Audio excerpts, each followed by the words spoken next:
Hello, my name is Hakon, and welcome back, all you fabulous fighting fantasy aficionados, for yet another exciting day of adventure as we go into the Temple of Terror again. Yes, this has been quite a journey, and it's quite a long journey because this book is rather linear, which means that most of the locations and paragraphs in the book are things that you encounter on a correct playthrough of the optimum path. So it's quite a long journey. Now, the last few times I have established a save point. I think I'm going to start from the beginning now. It's been a few times since I did that, but after the last few times of playing it, my map is now almost complete. There are very few locations or choices that I haven't made, or locations I haven't seen. And I think I've located one place only where I haven't explored that I think may contain one of the missing items I'm looking for. So, with that in mind, I will have to probably cheat a little bit with my abilities because there's absolutely no way you can do this with poor abilities. So I will have to either choose my abilities or do rerolls or just roll really well in the beginning. So, without too much further ado, let's get started again. And today I've also got my cup of tea. Right, so yeah, let's get started. It's going to be a long journey, so strap yourselves in. Temple of Terror. For the 7th or 8th time, I've lost count.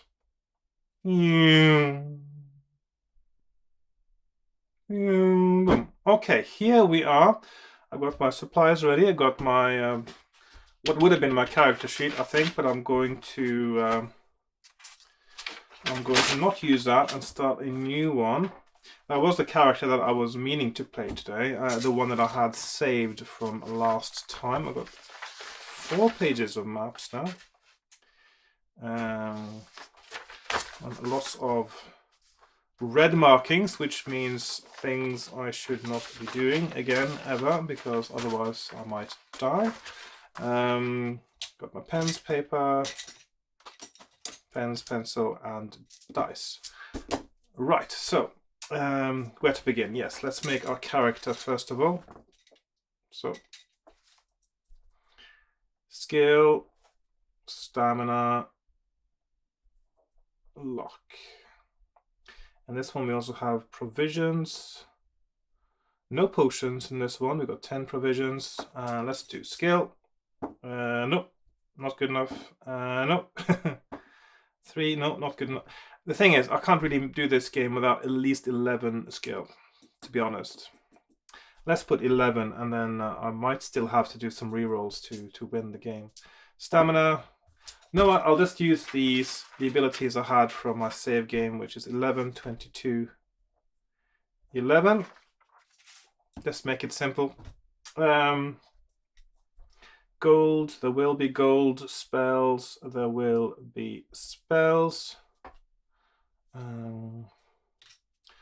Although, so far, I haven't actually found a spell that is essential. That is to say, you cannot do without it, which is interesting. Also, it seems that for many of the items you can use in this, there are actually very few of those that also are essential in that you cannot complete it without them, apart from, and we'll get to that, the dragons that you find. Right, so let's start with the background. Oh, and I got my cup of tea, and as you might notice now, I've bleached my mug, so now it looks nice and clean and bright again. And I did a video about that actually. So if you're wondering how to remove tea stains or coffee stains from mugs, pots, kettles, also plastic containers, it works well on if you have stains of tomato sauce. I've got a video about that now. Also, it was driving my wife crazy seeing my mug getting, because I was planning to make a video about bleaching my cup, So I deliberately actually made it more stained than I normally would allow it to get. So, and it was driving my wife crazy, so I had to do it yesterday. Anyway. Perhaps it was because he was born during a full moon, with wolves howling around his mother's forest hut, that Malbordus's nature was evil. Perhaps it was something more sinister than that. But it is certain that after his mother abandoned him, Malbordus grew up in Darkwood Forest, in the care of dark-side elves. He was taught the elves' wicked ways, and also discovered powers of his own. He could make plants wither and die simply by snapping his fingers. He could make animals obey him with his piercing gaze. The elves urged him on and helped him develop his powers, so that they could teach him the arcane and evil magic of the ancient elf lords. Magic so vile and powerful that it kills unworthy users. In pursuit of such evil powers, Malbordus grew into manhood. In order to prove to the elves that he was ready to receive the elf lord's knowledge, he first had to pass a test. He was ordered to journey south to the Desert of Skulls to find the lost city of Vartos. In the city were hidden 5 dragon artifacts, which he would have to find and collect. A simple incantation would bring the dragons to life to serve the forces of evil. Malbordus would then instruct them to fly him back to Darkwood Forest, where a massive army would be assembling. He would receive the ancient powers and lead the hordes of chaos across Alancia in an unstoppable wave of death and destruction. It was only by a stroke of luck that these terrible plans were discovered. On the edge of Darkwood Forest lived a strange old wizard named Aztromo. Something of an eccentric, he lived alone in his tower, practicing simple magic and communicating with animals and birds. He was always willing to sell small magic items, so that he could afford to have brought to him delicious cakes from all over Alancia. His sweet tooth was the cause of his only link with the outside world, as he rarely left his tower. It was therefore much to everyone's surprise that he came huffing and puffing into the village of Stonebridge. What could possibly have forced old Aztromo to venture through Darkwood Forest to Stonebridge? All the dwarfs who lived there were eager to find out, and a message was sent to Gillibrand, their king. After the rigours of a recent quest, you are resting in Stonebridge, enjoying the merry company of the dwarfs. Your wounds are almost healed, and the local blacksmith has honed the blade of your sword, as only dwarfs can. I'm wondering if I should move my microphone a bit closer. No, that's close enough, isn't it? Yeah.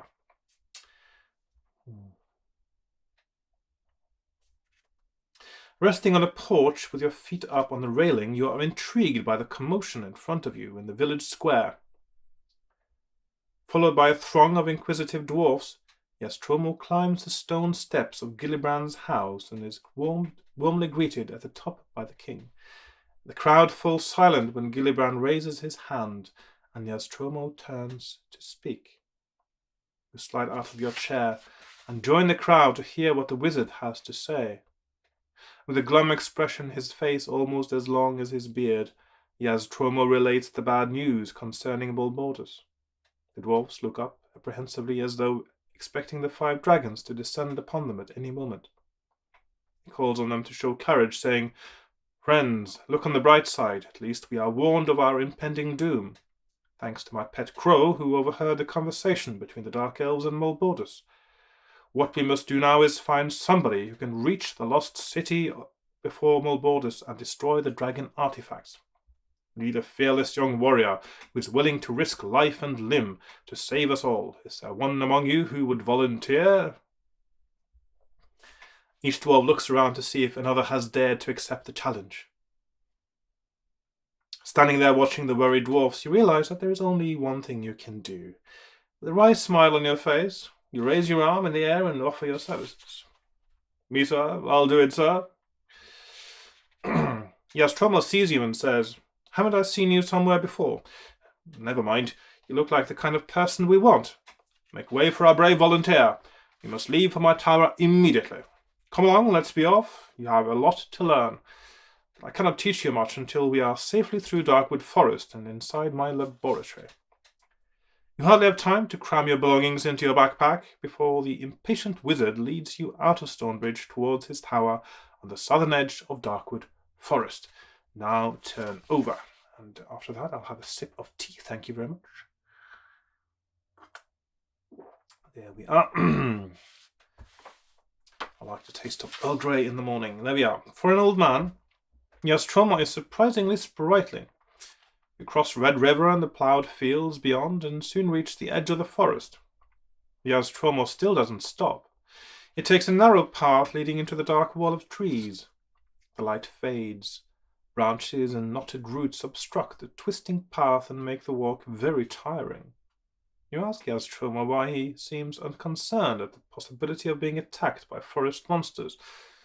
He chuckles and tells you that his magic is well known and respected by all the creatures for miles around. None would dare challenge Aztromo. After spending a peaceful night in the forest, you reach Aztromo's tower by mid-morning the next day. You follow him up the spiral staircase to a large room at the top of the tower. Shelves, cupboards, and cabinets line the walls and are filled with bottles, jars, books, boxes, and all manner of strange artifacts. Aztromo slumps down into his old oak chair, by now looking quite tired from the long journey. He reaches into his pocket and pulls out a fragile pair of gold-rimmed spectacles. After placing them on his nose, he peers at you over the top of them, and you feel quite unnerved by his piercing gaze. Finally, he says, "Anybody who would hope to defeat Mulbordus must certainly know a little magic. You look bright enough to learn some, but I don't think you have time to absorb the 10 spells I would like to teach you. By the way, I would like you to know how privileged you are to learn my magic. But a crisis is a crisis. Now, let's get on with it. Which spells shall I teach you? You have the choice of Open Door, Creature Sleep, Magic Arrow, Language, Read Symbols, Light, Fire, Jump, Detect Trap, and Create Water. Right, so... I know that Create Water is useful, but you don't need it if you get a water skin, so that is out. I know Fire is useful because without it you can freeze a little bit in the desert. A Jump, I think, is my one I don't want to do without, because I know that can save me from at least one battle and one chance of certain death. Detect Trap is, I think that is also possibly a good one. So I'll go with Jump, Fire. I've sort of been through the whole book now pretty much, and there aren't that many spells that feel essential. Read Symbols is fine, but once you've read the symbols that you need to read, you sort of know what you're doing, so you don't need to read them again. So I'll have Jump, Fire. Light, I'm not sure about.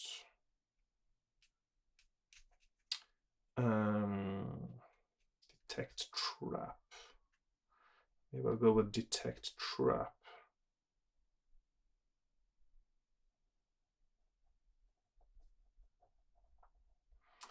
And maybe finally I should go with... I haven't tried Creature Sleep. Let's try Creature Sleep. Okay, so... and each of these have a cost. Let's see, I'll go to 34, of course, the next paragraph here. And it's one paragraph for each of these. It just basically tells you what the spell does and how much it costs. And the cost is in stamina points, which is an interesting mechanic. I think that works really well. Rather than having a separate magic score or mana or anything like that. So it uses your actual energy to cast the spell. Let's check out. I've got the... So Detect Trap uses 2 stamina. And Creature Sleep, which I haven't used before.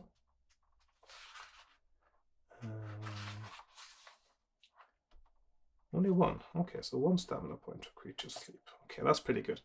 Okay.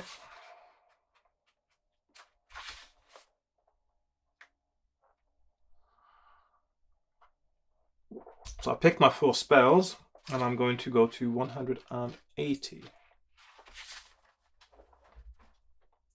The old wizard looks at you solemnly and says, "Every minute is vital. You must begin your journey immediately. Without doubt, Mulbordus will learn of your mission to thwart him and may send an assassin or two after you." Now, before I go on, I think I'll just move my microphone a bit because I think it's a little bit far away. So just give me a few moments. Right, I moved my microphone closer, and also just the same time as somebody is actually cutting the grass outside, so it's a bit noisy, but oh well.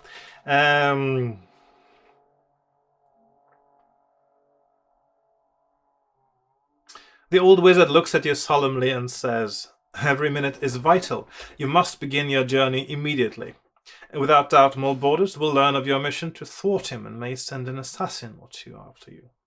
My crow will lead you as far as Catfish River. From there you can either take a river vessel to Port Blacksand and then a sailing ship south, or journey overland to the Desert of Skulls. A grim task is ahead of you, but our thoughts will be with you." Aztromo leads you back down the spiral staircase and out into the open. Suddenly he gives a shrill whistle. A large crow immediately swoops down from the top of the tower and settles on his shoulder. "Now, Crow, guide our friend as far as Catfish River, and make sure you keep a good lookout. The last thing we want is an ambush on our own doorstep." You shake hands with Aztromo and reassure him that you will destroy the dragons of Vartos before Mulbordus can attain his evil goal. He smiles and hands you a pouch containing 25 gold pieces. Excuse me. 25. He then commands his crow to fly south. The crow squawks and flies off. You hurry after it, turning just once to wave goodbye to old Aztromo. Walking through the tall grasses, a shiver runs down your spine at the thought of Mulbordus' assassins coming after you. I don't see why that should worry you so much when you think about it. He just volunteered for a mission that could spell certain death, and you're worried about assassins. I mean, no, not really. You shouldn't be. You travel steadily south, only deviating twice to circumvent danger spotted by the crow. 3 hours later, you arrive at the banks of Catfish River, at a point where it is spanned by a rope bridge. An old barge is moored to a jetty beneath the bridge, and you see several rough-looking characters unloading sacks. If you wish to cross the bridge, turn to 23. If you wish to buy a passage on the barge to Port Blacksand, turn to 213. Now this is where, if you remember or if you have seen my first few playthroughs of this book, I made the wrong decision, because I decided to go overland, crossing the bridge, and it turns out that is just, well, it's not a dead end, but I think that it is possible that there are some essential items you don't actually get doing that route, and also your risk of dying is ridiculously high, so not the right path to take. So I will buy my passage on the barge to Port Blacksand and go to 213. After watching the crow fly back towards the Aztromo's tower, you follow the path to the jetty and walk confidently up to the first crewman you come to. You ask to talk to the captain. He eyes you suspiciously and after a long pause says, "Follow me." He leads you onto the barge and knocks hesitantly on one of the cabin doors. A gruff voice shouts, "Enter!" The crewman opens the door and gestures at you to enter the cabin. You stride into the cabin and see a stocky man dressed in clothes that have seen better times. He asks you your business, and you tell him that you wish to buy a passage to Port Blacksand. "Anybody who would pay to get to the city of thieves must be either desperate or insane," he says, laughing. "It will cost you 5 gold pieces. If you wish to pay the captain his asking price, turn to 67. If you wish to haggle, turn to 146. I wish to haggle. Because he's quite poor, he'll be quite happy with less than that." You tell the captain that you will offer him no more than 2 gold pieces. He scorns at your offer, but after a few minutes of haggling, you agree on a fee of 3 gold pieces. You shake hands with the captain, pay him, and walk out of the cabin. So we now got 22 gold pieces. Turn to 102. The barge is neither very large nor designed for paying passengers, but you find a coil of thick rope on which to lie. After your long walk, you are soon sound asleep, and do not wake until one of the crew taps you on the shoulder to say that Port Blacksand is in sight. You stand up and watch the sinister-looking city grow larger as you approach. 10 minutes later, you pass under a great arch to enter the city walls. The crew soon have the barge moored, obeying the frantic orders of the captain, who is obviously eager to load up his waiting cargo and leave before nightfall. You bid them all farewell and set about looking for a place to stay the night. The shadows start to lengthen as you walk through the narrow streets and alleyways. Suddenly an old man in tattered clothes jumps out of a doorway and says, "Looking for a bed, stranger? I know a good place that offers a room, soup and bread for only 1 gold piece. If you're interested, follow me." Now, what was the story here again? I can't remember what happens when you do that. Let's see. Let's have a look. This is my first page of my map now. And I do actually want to follow this man because he is trying to burgle me, of course, or to rob me. Not burgle, to rob. But yeah, but actually I do get some items out of that fight that I will need for later. So, or seemingly. So I'm going to pay and follow the old man. So 332.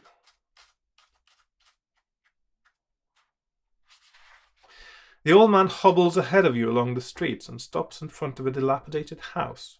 He knocks loudly on the door 3 times with his stick. Suddenly the door flies open and 2 rough-looking men run out brandishing cudgels. You hardly have time to draw your sword before being set upon by the robbers. Fight them one at a time. So, here we are. And I've got 11, 22, and they've got 8, 7, and 7, 7.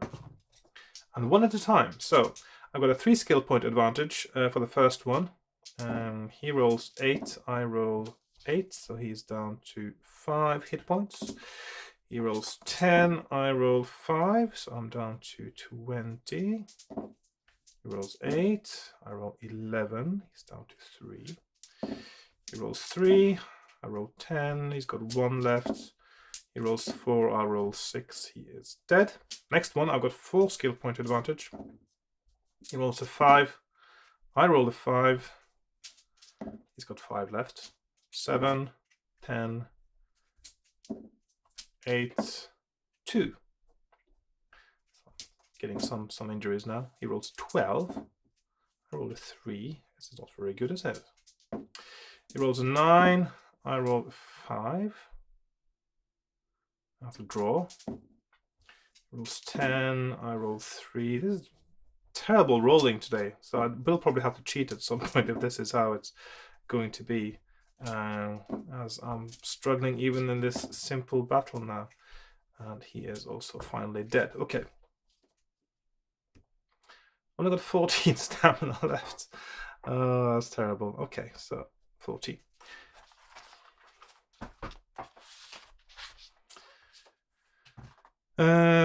Right. Where was I? Yes, I win and I go to 89.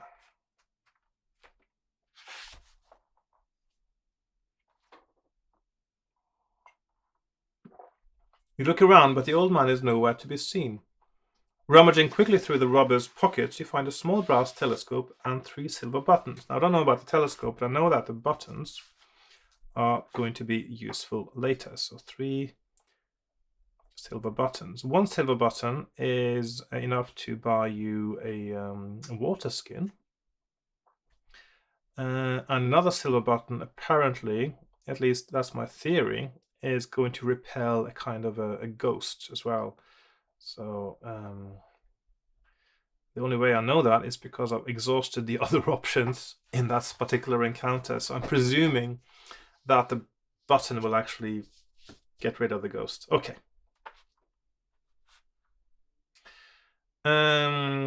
Yes, after packing away your finds, you set off again in search of a place to stay. Down to 379, and of course we are in Port Blacksand, so I'm hoping, or presuming we are going to find The Black Lobster, yes, the legendary Black Lobster Inn. Right. Looking up, you see a road sign indicating that you are in Clog Street. You walk down it all the way until it ends at a T-junction where it meets Harbour Street, which runs parallel to the shore. You look out to sea and watch the setting sun sink slowly beneath the horizon. Darkness envelops you and you wonder where to go next. At the end of the street to your left there are lights shining in windows, and you can just hear the sound of singing and laughter. You decide to head towards the lights and soon find yourself outside the Black Lobster. The Black Lobster Tavern. You walk through the doorway into a smoke-filled room where seedy-looking characters sit at crowded tables, laughing, joking, and singing. You walk straight up to the barman and ask if he has a room for rent. Luckily, there is one available. You pay him 1 gold piece for the room and ask if he knows of any ships which may be sailing south the next morning. I might do, he replies, somewhat cagily, but information does not come free in Port Blacksand. Another gold piece and I'll introduce you to the ship's mate. Once again, you reach into your pocket and pay the barman. He leads you over to one of the booths along the far wall of the tavern and points out a man with a silk scarf tied over his bald head, with an ugly scar running down from his left ear to the middle of his chin. Gargo is his name, says the barman. You sit down next to Gargo, introduce yourself, and ask if you can buy your passage south. 10 gold pieces, and you'll have to work for your food, comes the curt reply. Gargo does not look like a man to bargain with, so you agree to his price and pay. We set sail 1 hour after sunrise. The name of the ship is the Belladonna, and you'll find her at the end of the jetty leading down from the tavern. I'll see you in the morning. I'm going back to the ship now, says Gargo. You decide not to get involved with any of the tavern's characters, but to retire to your room. You stand up and walk towards the stairs. The large man carrying 3 flasks of ale bumps into you, spilling the drinks on the floor. We wish to offer to buy him more ale, turn to 124. We would rather tell him not to be so clumsy, turn to 203. Now, I was just wondering about one thing now, and that is how much gold do I actually need to buy the things that I need for because later you get to a nomad in the desert who sells you things, and I just can't remember for sure now what things you need. So 3, 6, 7, 8, 9. 9 gold pieces is actually what you need.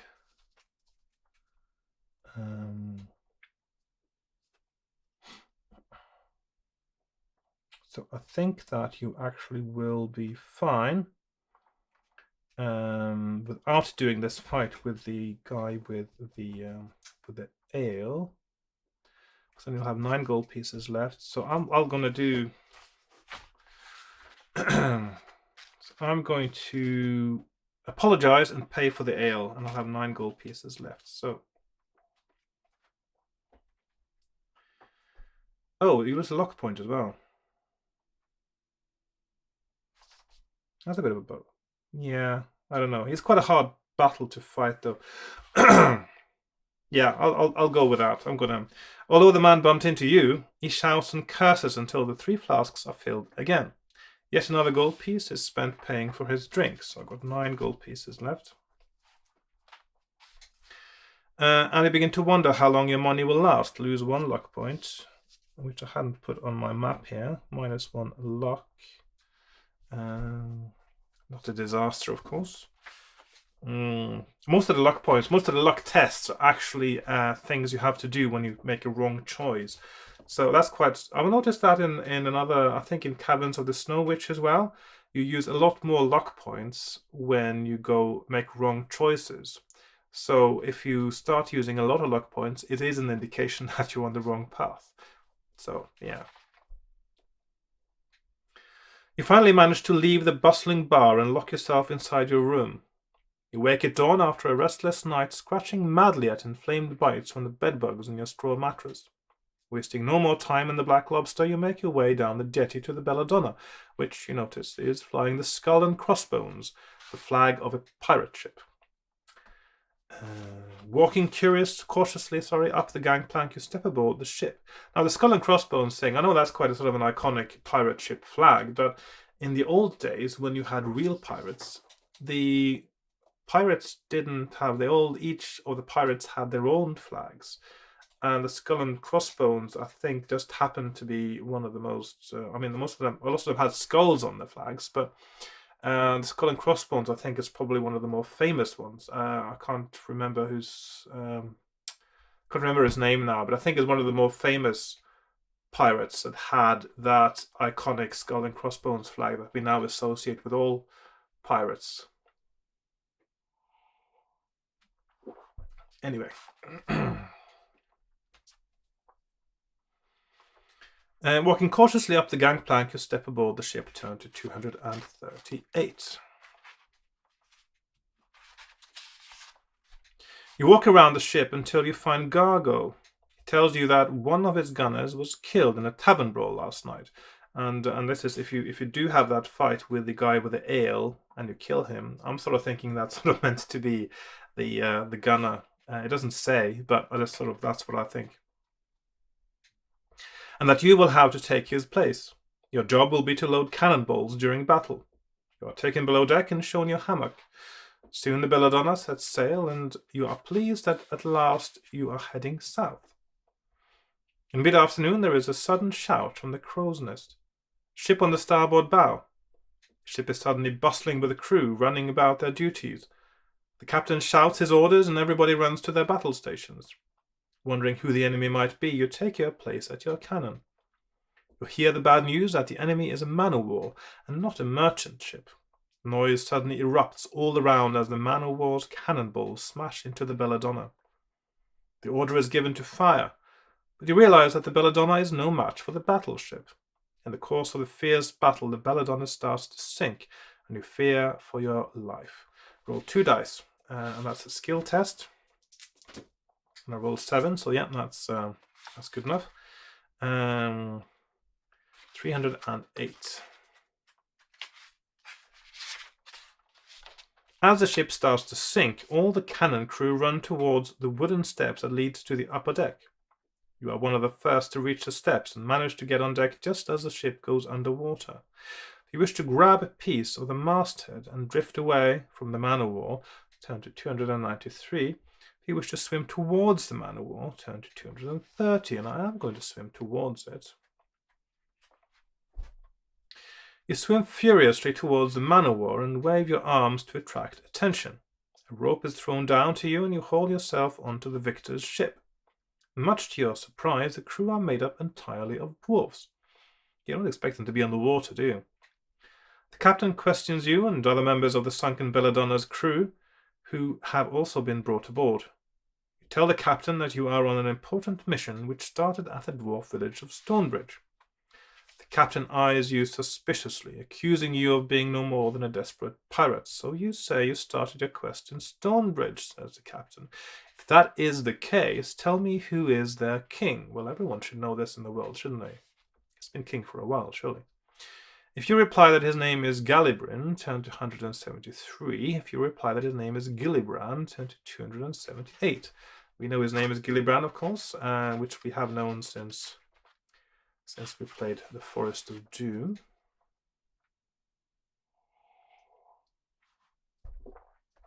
The captain laughs and says, "Stranger, you are telling the truth, but I fear you have a lot of explaining to do." That evening, over dinner, you tell the captain and his crew about your mission and its importance. Obviously concerned with the impending doom about to befall the good people of Valancia, the captain offers to sail south to the Desert of Skulls. 2 days later, the man-o'-war drops anchor and you are rowed ashore to a white, sandy beach. With your provisions restored to provide for 10 meals. Should have eaten, shouldn't I? Okay, let's just pretend that I had some food to eat as well. I'm going to cheat a little bit now. That's all right. So I'm going to have eaten 2 provisions and then I've got filled up my provisions. Which means I'm then back to 22 Stamina. It wouldn't make sense otherwise, would it? Because even though I'm forgetting to eat, my character doesn't forget. So there we are. You wave goodbye and set off on foot. All you can see is sand, and the desert landscape stretches as far as the horizon. If you wish to walk east inland, turn to 327. If you would rather walk south along the coast, turn to 151. The coast is very quickly a dead end. So I am going to walk inland. So as you walk steadily east, you are suddenly aware of a buzzing sound overhead. You look up and see 3 giant wasp-like insects hovering above your head. Suddenly, one of the 3 needle flies dives down at you. If you wish to cast a magic arrow, no, don't have that. And if you wish to fight the giant insects with your sword, turn to 28. Thrusting your sword into the air, you try to cut down the giant insect, while it attempts to stab you with its long sting. Fight the needle flies one at a time. Okay, so we have... so I'm at 1122, and we have a 5, 6, a 6, 7, and a 7, 6. So we're starting with a 6-point skill advantage. 11, 7, 6, 9, 6, and 7. He's dead. I'm not going to explain the battle rules this time. I've done it so many times, and I'm sure by now most of you who watch this, you would also know how the rules work. So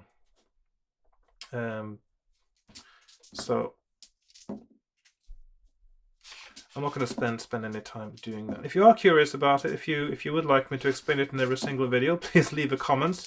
But I don't think it's necessary, really. I mean, the battles, a lot of the time, they feel a bit like a necessary evil, almost. And sometimes it's...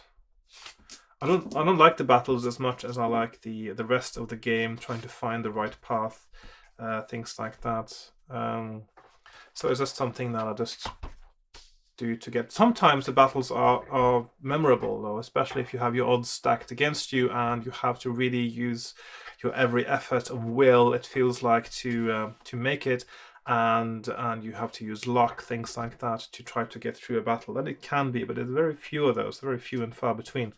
And so most battles are just a little bit of a chore sometimes. Anyway, so I won that. I got injured for 2 points.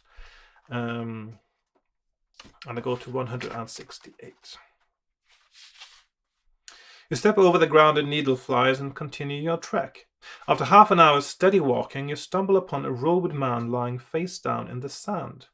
If you wish to stop to look inside a leather pouch clutched in the hand of the dead man, turn to 107. Yes, please. The pouch contains nothing except for a small golden key. Golden key. You slip it into your pocket and continue your trek. Turn to 10. In the shimmering haze of the desert heat, you suddenly see a shape moving towards you. As it grows nearer, you see that it is somebody riding a camel.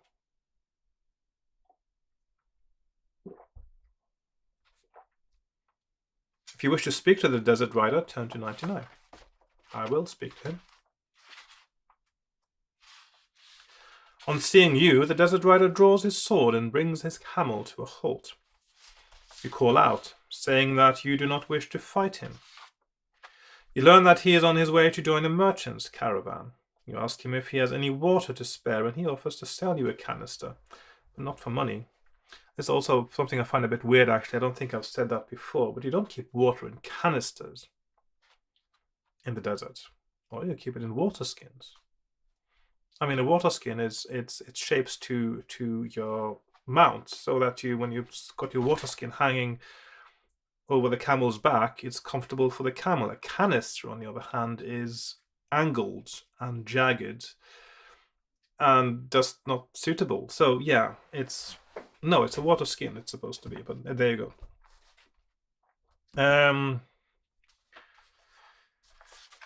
If you can and wish to trade either a silver button or a pearl for a canister of water, I will do that. So I'm going to trade one of my silver buttons. I've got 2 left. And I've got a can of water.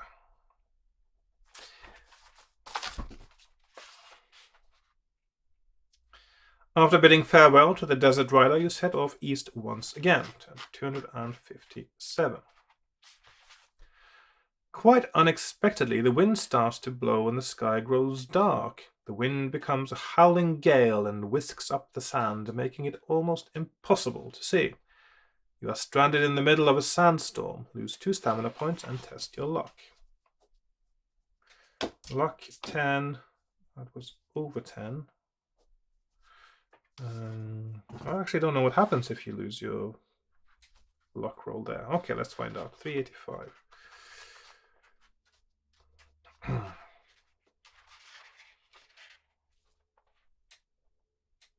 The sandstorm takes a long time to die down and you lose a great deal of strength trying to protect yourself. Lose 1 skill point. Okay.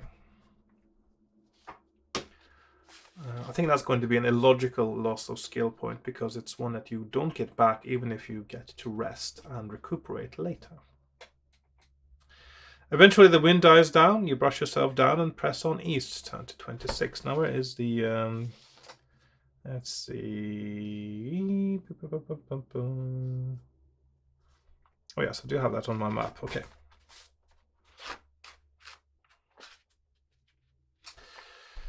As the day draws on, your thirst becomes almost unbearable. If you possess a water canister, turn to 217.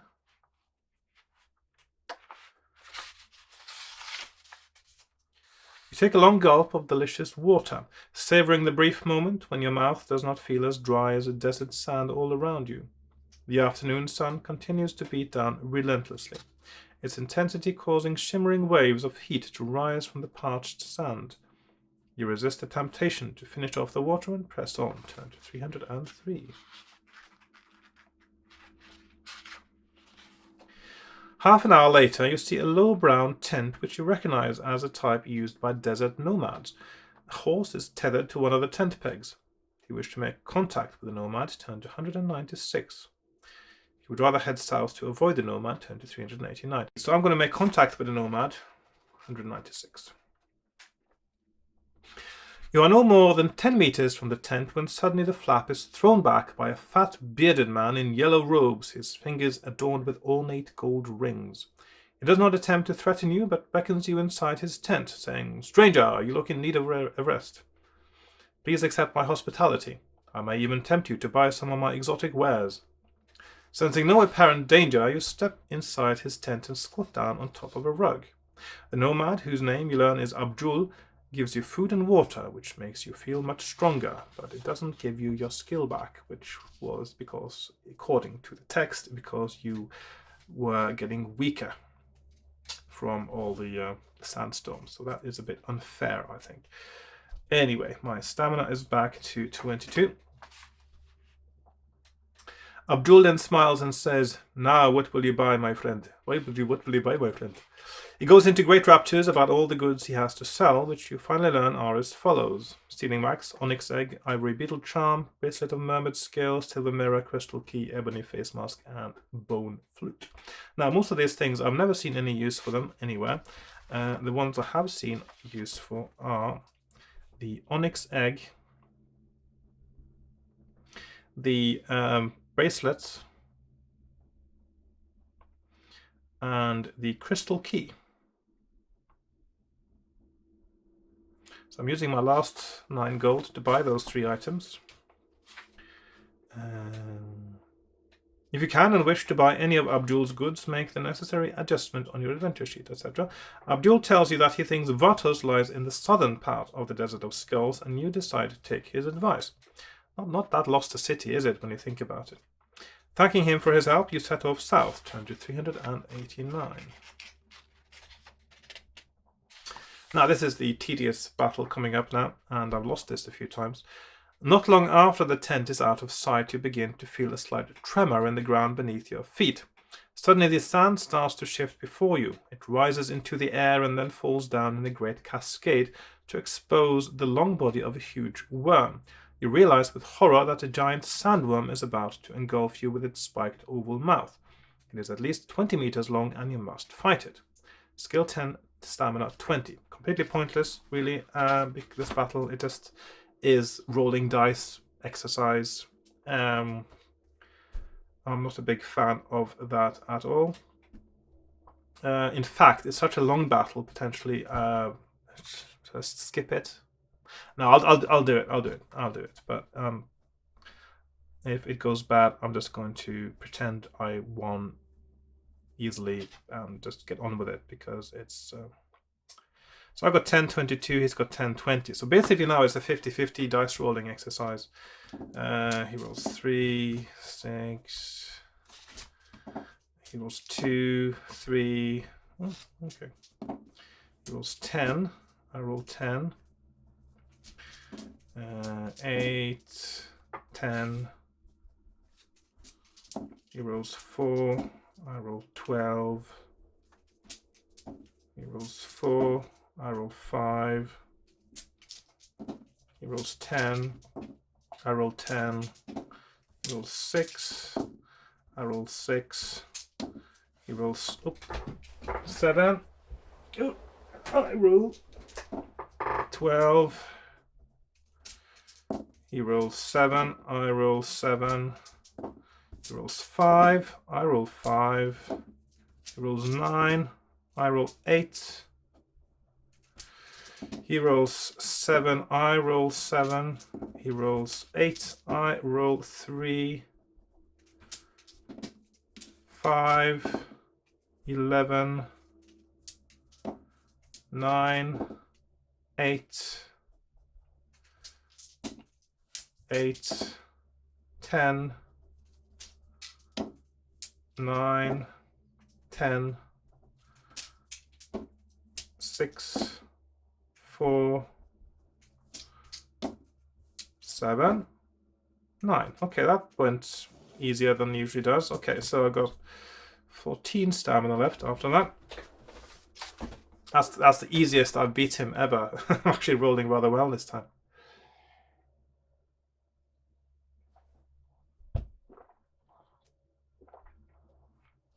Okay, another little tea tip for you. I've just bleached my cup, so now it's quite nice and clean, but I've just finished my cup of tea, and to avoid tea stains, I add a little bit of water to my cup just after drinking, and I'll just leave that aside now, because I'm not going to go and wash it right away, and that will keep the stains from growing on my mug. At least it will stave them off for a while. Okay.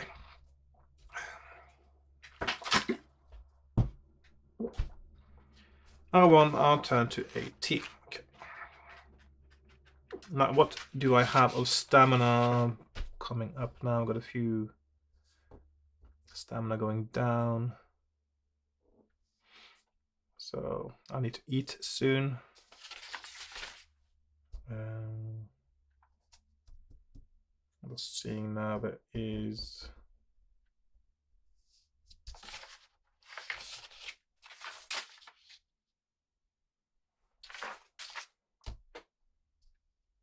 Yeah, so I will need to eat soon. Okay, that's the one I want. Okay, let's see. Let's put my maps in order. There we are. At least being quite a linear adventure, it is easier to map than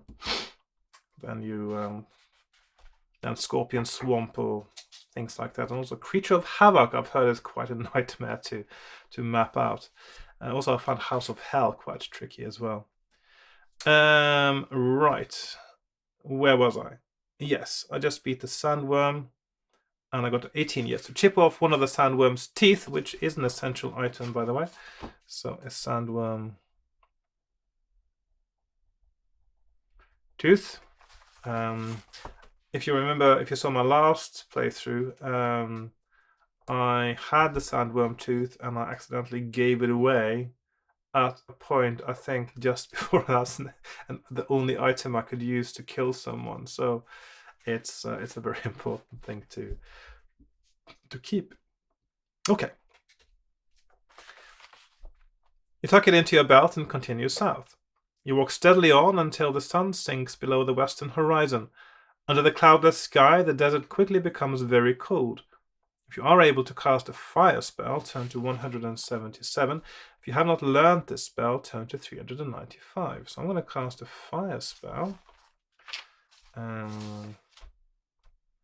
So basically I'm using 1 stamina to save losing 3 stamina, which is what happens if you don't have a fire spell. So not that big a deal to have that spell, I guess. You say the words of the fire spell and create a fire large enough to keep you warm through the night. Lose 1 stamina point. So my stamina is 14, 13. In the early morning light, you continue your desert trek. Turn to 72. The desert quickly heats up, and you are soon toiling under the white sun. Not far to the west, you see what looks like a cluster of trees with large birds circling above them. If you wish to walk over to the trees, turn to 142. I will. As you get close, you see that the trees surround a pool of water. You have found an oasis. If you wish to drink the water, no thanks. It's poisonous. You suddenly stumble upon a large pile of rocks, partly hidden by the wind-blown sand. If you wish to inspect the rocks, do. As you pull away the rock, a scorpion runs out from the shadow of its dark crevice and stings you on the back of the hand. I lose 4 stamina points. So I'm down to 9 now. If you're still alive, turn to 155. You crush the scorpion under your boot and carry on pulling away the rocks. In the middle of the rocks, you find a small white cotton sack, which is tied around a spherical object. If you wish to untie the sack, turn to 349. After untying the cord, you slowly pull open the cotton sack. Inside you find a glass ball, inside which a tiny man with pointed ears and wings, wearing a pea-green costume, is jumping up and down in a joyous frenzy. You cannot hear his voice through the glass, but you realize that the sprite wants to escape. And I wish to release him. And I go to 234. You tap the glass ball on one of the rocks and watch it break open like an egg. The tiny sprite flies out, rejoicing at the top of his almost inaudible high-pitched voice. He thanks you over and over again for releasing him from the entrapment spell. He sprinkles some sparkling dust on your head and says it will bring you good fortune. Add 1 luck point. So luck is now 10.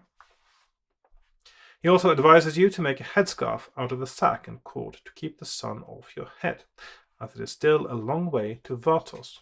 As you begin to tear open the sack, the sprite waves and flies away. With your head and neck protected, you stride off south. If you don't cover your head, you actually lose skill, I think, even. Long before noon, you are desperately thirsty. If you possess a water canister, turn to 63. You pour all the precious water into your mouth and gulp it down swiftly. Staring into the empty canister, you begin to regret your action. You have no choice but to carry on, but at least you feel refreshed. Turn to 116. The sun's relentless heat beats down on you, but there is nowhere on the desolate landscape to offer you shade. If you are wearing a headscarf, turn to 289. Yeah. Although the heat is insufferable, your headscarf protects you from sunstroke, and you press resolutely on south. Turn to 164. Staring into the shimmering haze, you see a high stone wall less than half a kilometer away. Various stone towers and roofs inside the wall protrude above it. As you get closer, you see that wind-blown sand is drifted high against the wall and that no trail or track leads to the entrance gate, which is partly blocked with sand. Vartos, a voice inside you shouts. If you wish to try to open the wooden side door next to the entrance gate, turn to 382. If you can and wish to cast a jump spell, turn to 54. Now I'm going to have a little break now just to eat myself up to more stamina, because now I'm down to 9. So I need to replenish 12 stamina points. That is 3 provisions. I'm down up to 21. So I'm going to cast a jump spell. You say the words of the spell and deduct 3 stamina points. So that's 18 now. And leap with ease over the wall. You land gently in the middle of a deserted square. Turn to 111, and that is the first page of my map done. So now we are on the second page here. And I am going to eat 1 more provision. So I've got 22 stamina. And go to 111. Looking around, you see no sign of life. On the opposite side of the square, there is a large stone archway. It seems as good a place as any to start your search for the dragon artifacts. You walk through the arch to a stone stairway which descends to a torchlit corridor below.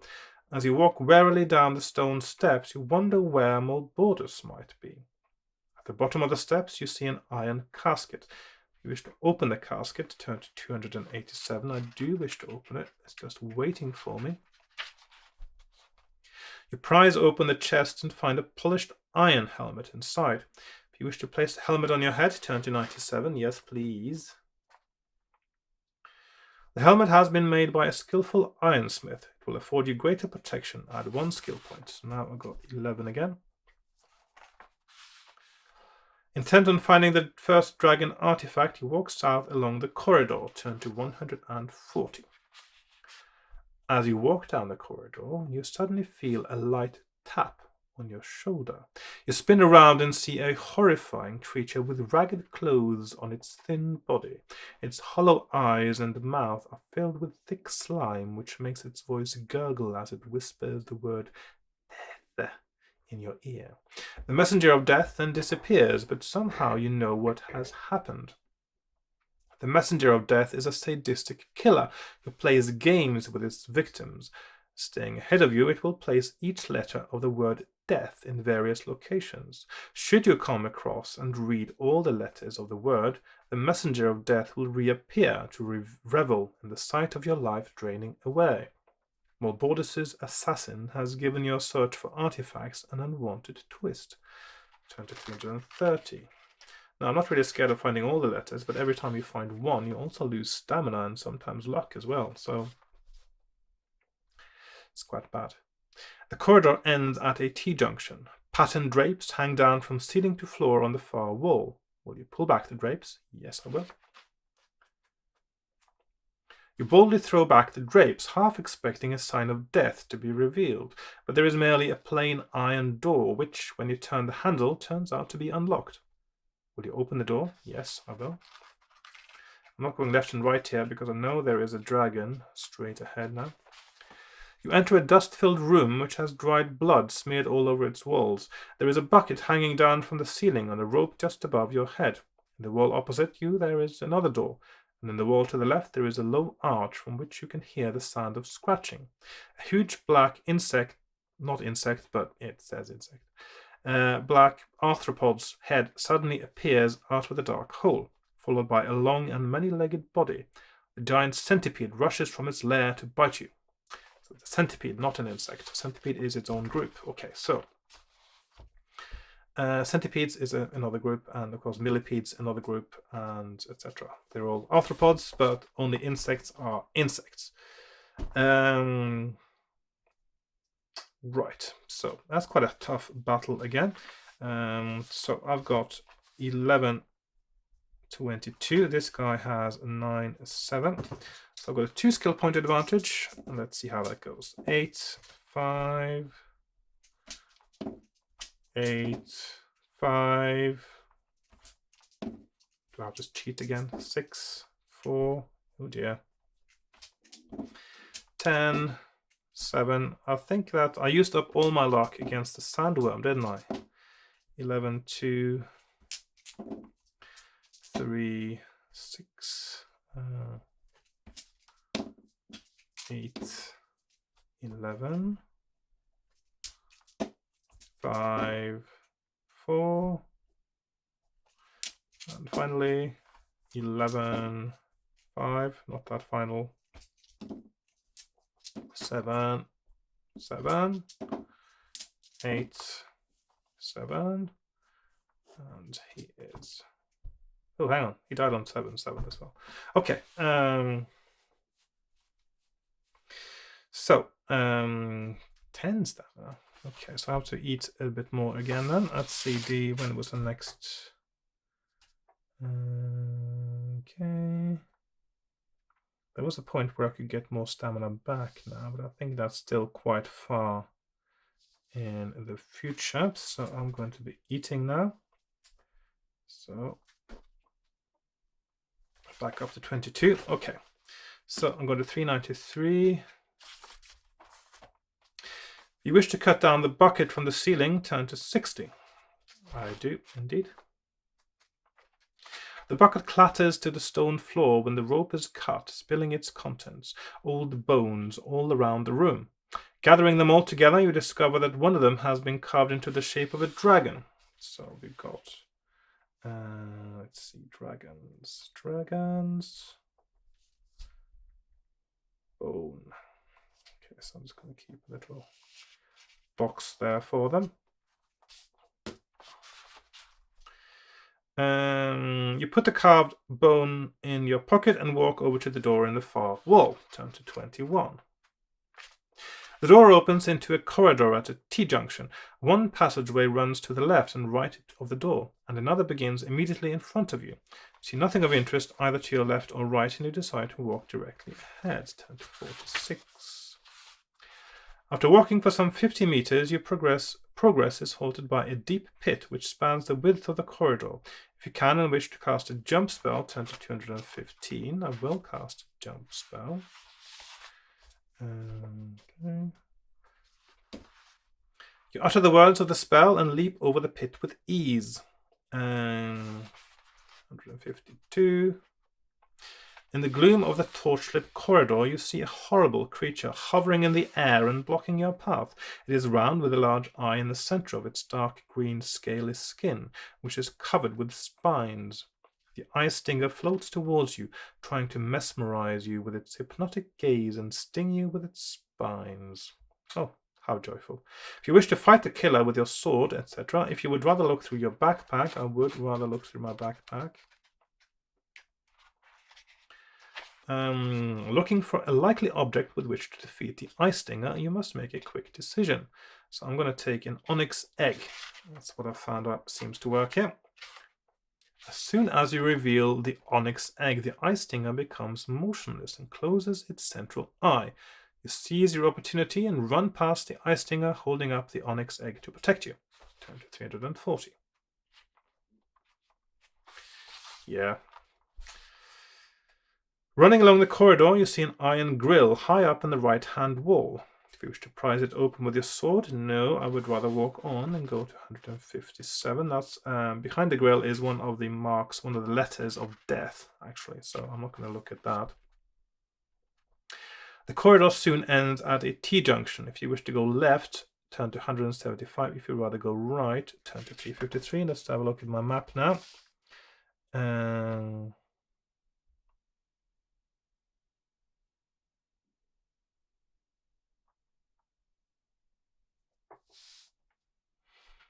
Let's see, the map is a little bit convoluted now. If I go right, do I get back to left? Or if I go left, do I get back to right? Let's see, that leads to over there.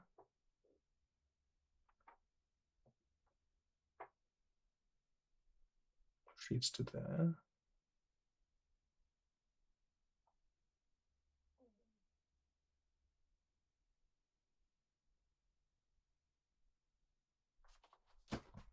I'm just not sure if any of that is essential now.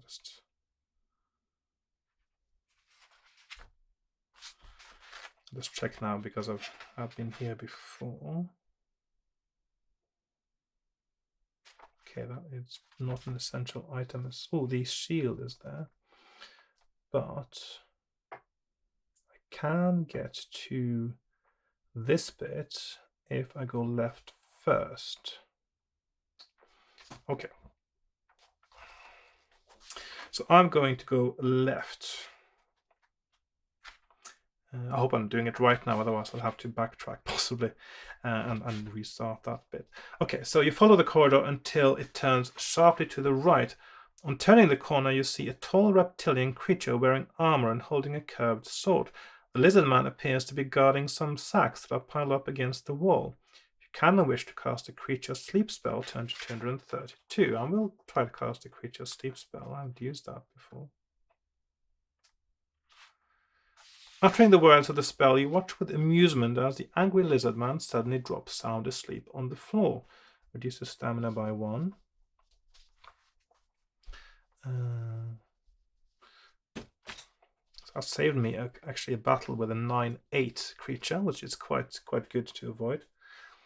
I'm going to go to 33, which is the victory paragraph of that battle. You tip open the sacks, but they contain merely spices and grain. Well, spices are quite expensive, though. So, a quick search through the lizard man's clothes produces a large iron key. So I've now got a large iron key. Is this within shot? Yes, it is. Large iron key. Where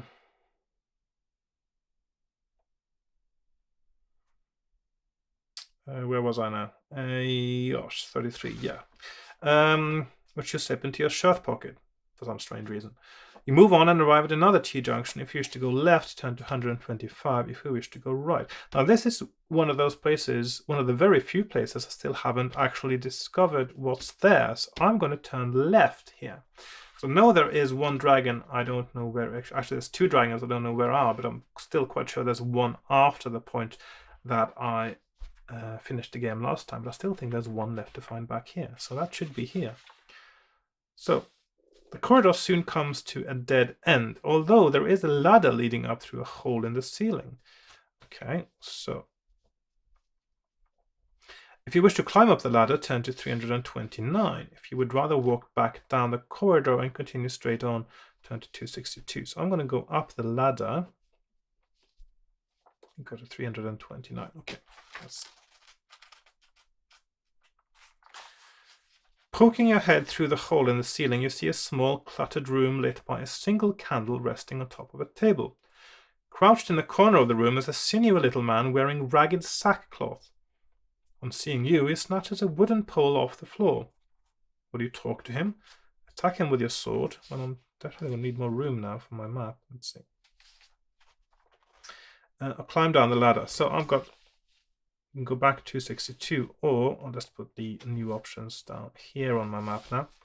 So I'm going to 83, talk, or 240, attack. I'm just going to talk to him then. Go to 83. He doesn't look evil or anything. The gnome is grateful that you did not slay him.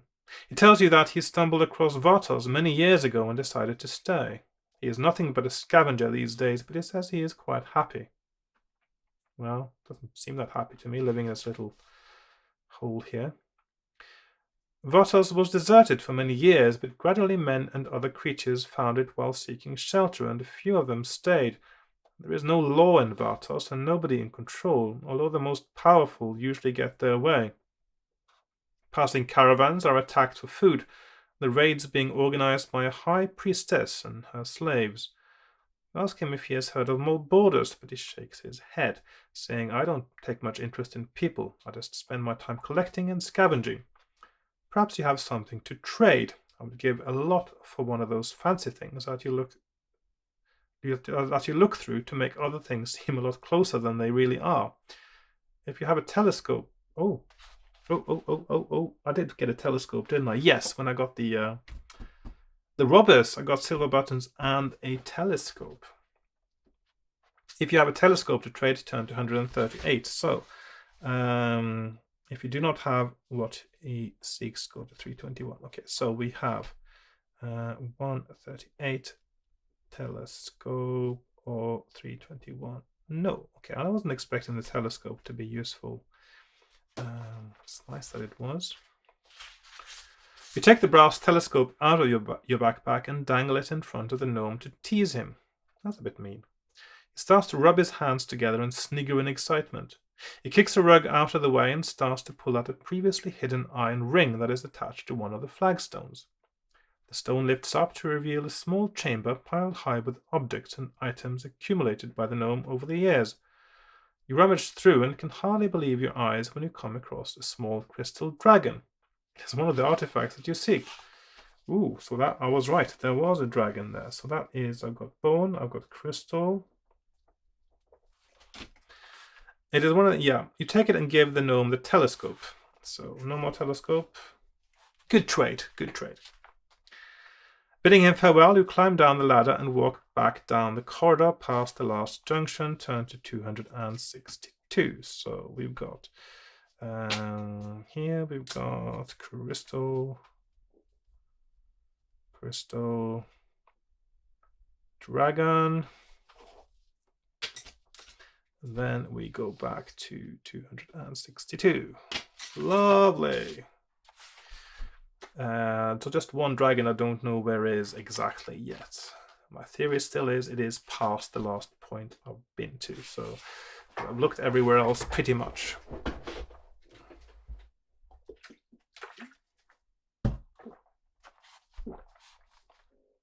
The corridor eventually opens into a dingy room in which two ratmen are busily chewing on the carcass of a goblin. On seeing you, they spring to their feet and attack you with their swords. That's an easy battle. Famous last words. So I've got 11, 18. They've got 5, 4, and 5, 5. 6 skill point advantage. 7, 8. 7, 4. First one is dead. Second one, 7, 11, 12, 11, and 4, 5. Second rat is dead. Okay. If you win, turn to 218. In the pocket of one of the ratmen, you find 3 gold pieces. 3, and a monkey's tail,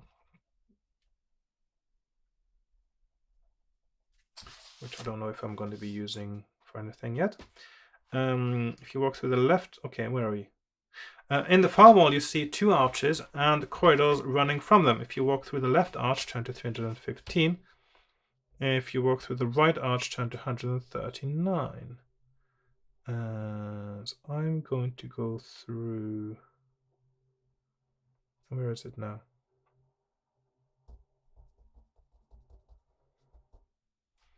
Now where is 139 on my map now?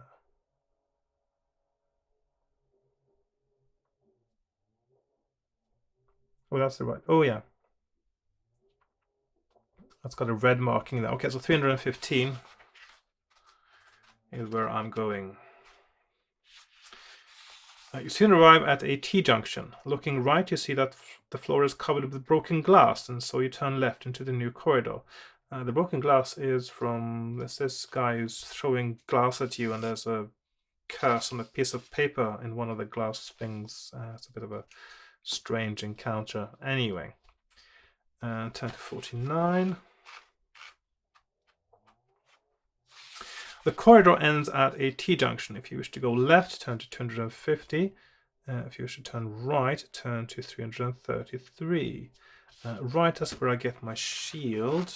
I need to pick up every single piece of armor I can get to get a higher skill for battle. As you walk along the corridor, you suddenly become aware of the sound of footsteps marching towards you. If you wish to see who is coming down the corridor, turn to 274. If you would rather turn back and hurry down the corridor straight past the last junction, turn to 250. So I'm going to wait and see who is coming so I can get their shield. 2 figures come into sight. A chill runs down your spine. With armor hanging loosely on their yellow bones, 2 skeleton warriors walk jerkily towards you, armed with swords. Both skeletons attack you at once, so it's one of those battles. Okay, so I've got 11, 18, and they have 7, 5, and 6 6. I'm going to attack the 7/5 first. And so I've got a 4 skill point advantage. So he rolls 10. I roll 8, so I hit him. Second one, I'm just trying to defend myself with 5 skill point advantage, and I do. First one again rolls a 9. I roll a 9. He's down to 1. Second one rolls an 8. I roll a 10. That's fine. First one rolls a 5. I roll an 8. He is dead. Again, defeated, vanquished. Second one rolls 11. I roll 10, so I'm fine. Then I'm attacking the second one for injuring him. He rolls a 9. I roll a 2. Actually hits me. He rolls a 5. He rolls 7, 8, and he rolls 7 and 8, and so he is dead. I've got 16 stamina left. Was there anywhere near here I could get stamina? I can't see anything on my map now. So anyway, so I probably should be eating something as well.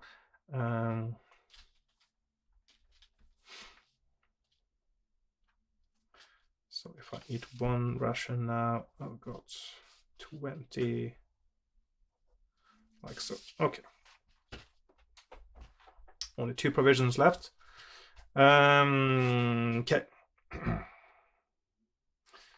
So I win and go to 310. You take the shield from one of the broken skeletons and sling it over your arm. Add 1 skill point. So now it's 12 for purposes of battle.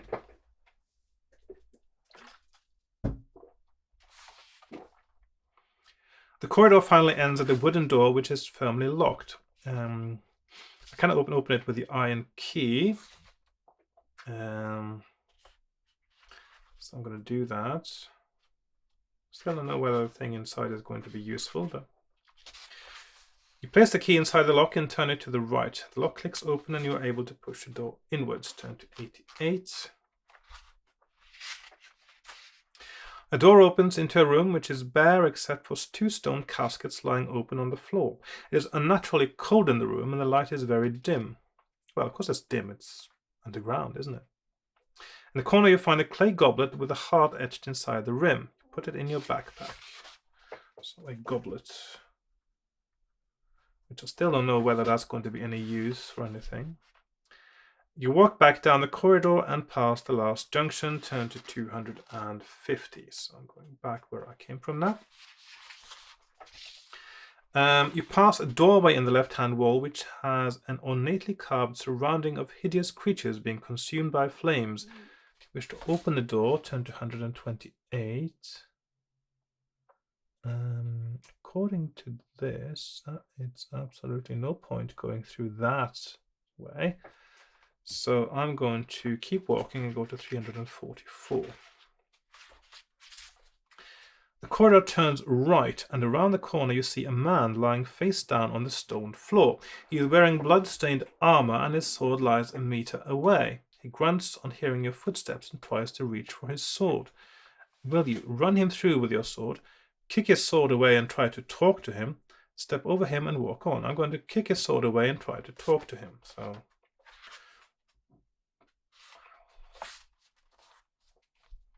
you roll the dying man over and see that he has not long to live. Well, otherwise he wouldn't be a dying man, I guess. Being a valiant warrior, he wanted to keep fighting to the end. You ask him why he is here, for he clearly looks like an outsider. Well, everyone here are outsiders because it was a dead city and people just stayed because they stumbled upon it, so yeah. Anyway, in an almost inaudible whisper, he replies, "The golden skeleton. It's here somewhere. Beware the shadow of the stone." Then he falls silent and still. The golden skeleton. Beware the shadow of the stone. I don't know if this is just a red herring or this could be mumbo jumbo or actually a hint. I don't know. Then he falls silent and still. You place his sword in his hand and as he would have wanted and continue along the corridor. It soon turns right again and you reach an iron door in the right-hand wall. At the distance you can see glowing lights dancing about in the gloom of the corridor. wish to open the iron door, turn to 153. No, that is where one of those places I can lose skill again. So I means I have to investigate the moving lights. Go to 339. As you move closer to the glowing lights, you realize that they are starting to move towards you. 3 giant bugs with wings buzz loudly. Now these are not bugs, these are insects. Oh, not bugs. Actually bugs. Yeah, well, so a centipede is not an insect, and an insect isn't necessarily a bug. A bug is a very specific kind of insect. So 3 giant insects with wings buzz loudly and close in to attack. Fight the giant fireflies one at a time. Okay, so okay.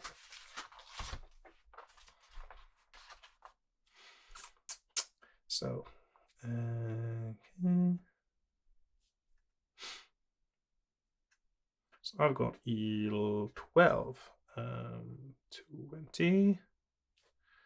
And so these guys have 5, 4, 5, 5, and 4, 6. I've got a 7 skill point advantage now. It's getting rather good. So down to 2. And first one is dead. Oh, another thing, yeah. Each time a firefly wins an attack round, roll 1 die. If the number rolled is 1, 2, or 3, the firefly will discharge electricity, which of course is ridiculous, but there you go. Because they're not electric.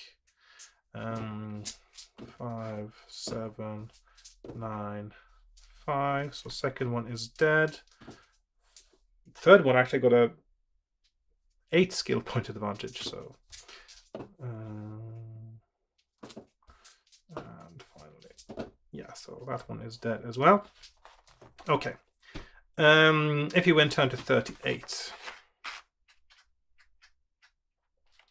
You carry on down the corridor, which finally leads into a large chamber lit by torches mounted on high walls. At the top, the walls slope inwards to form a magnificent golden ceiling. A massive bronze idol stands in the middle of the chamber, with its warhammer raised. You will have to walk past the idol in order to reach the entrance of a tunnel in the far wall, or to the left or to the right, and the right is always seems to have been the right thing to do. I'm not going to walk on the left side because I presume I will have to fight it. I don't want to fight it if I don't have to. So, although I suppose it is possible it has an item I could use for something later, like the hammer, but yeah, no. You walk under the raised warhammer of the idol towards the tunnel entrance. Turn to 74. You step into the tunnel and notice that the floor starts to slope downwards. It finally leads down to the edge of a flooded room. Water flows into the room through the mouth of a lion's head set in the wall. There is a ledge on the far wall which rises above the water, and the tunnel continues beyond it. You shrug your shoulders and wade into the murky water. You are waist deep in the flooded room when a long tentacle breaks the surface.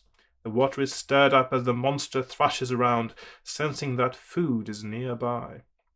Suddenly, another tentacle wraps itself around your leg and tries to drag you underwater. You draw your sword and begin hacking blindly at your attacker. Why blindly? I know where the tentacle is. It's around my leg. If you are wearing a bracelet of mermaid scales, I am indeed. As you stab into the water, your bracelet is briefly submerged. The tentacle monster is immediately repelled by it and swims silently away to the deepest part of its pool. You seize your chance, climb up onto the ledge, and escape down the tunnel. Turn to 91. I still don't know how hard that beast is actually to fight in a fair fight.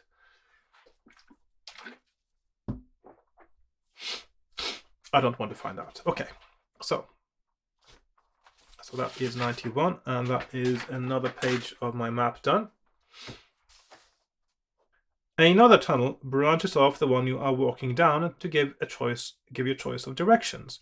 If you wish to continue straight on, turn to 347. If you would rather turn left along the new branch, turn to 59. Now, 347 is where I want to go. Yes, I want to continue straight on.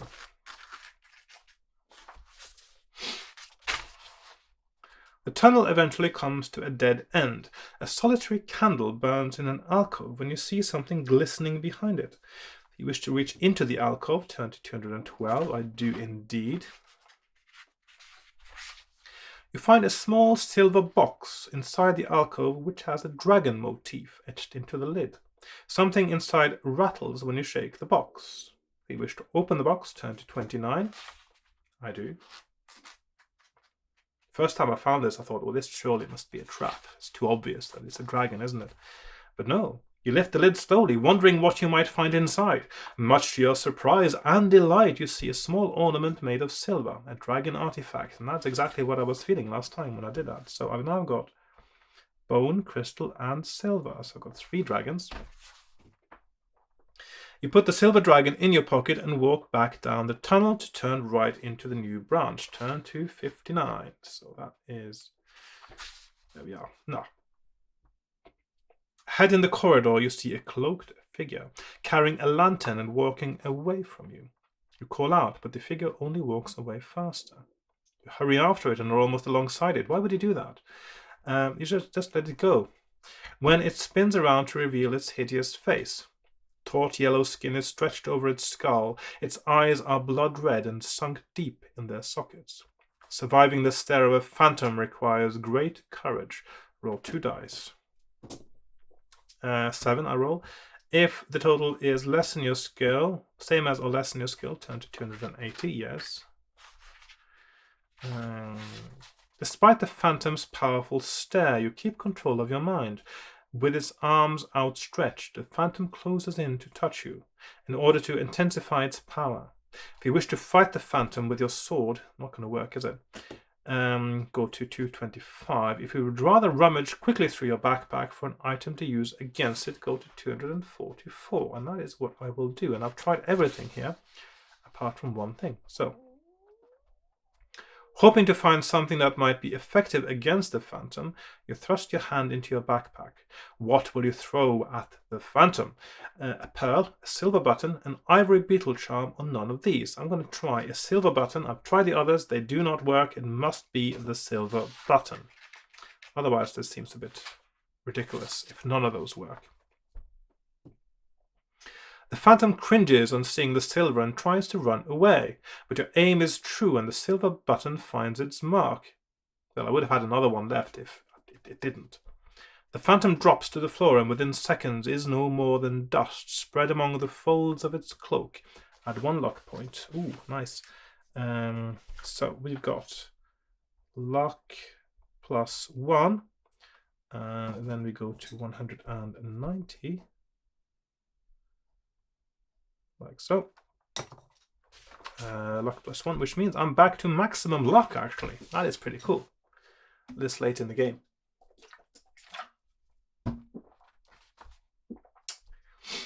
Right. With renewed spirit, you set off down the tunnel. Turn to 190. The tunnel finally ends at a T-junction. The cross passage shows signs of more frequent use. The walls are decorated with murals and tapestries, and where there are torches at regular intervals to give plenty of light. Now, there was a thing here where you can actually get stamina.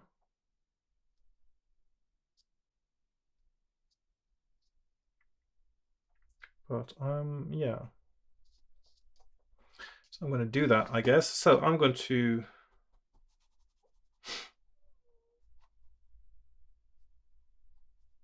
Yeah, so I'm going to turn right, first of all. To get back to the left side afterwards anyway.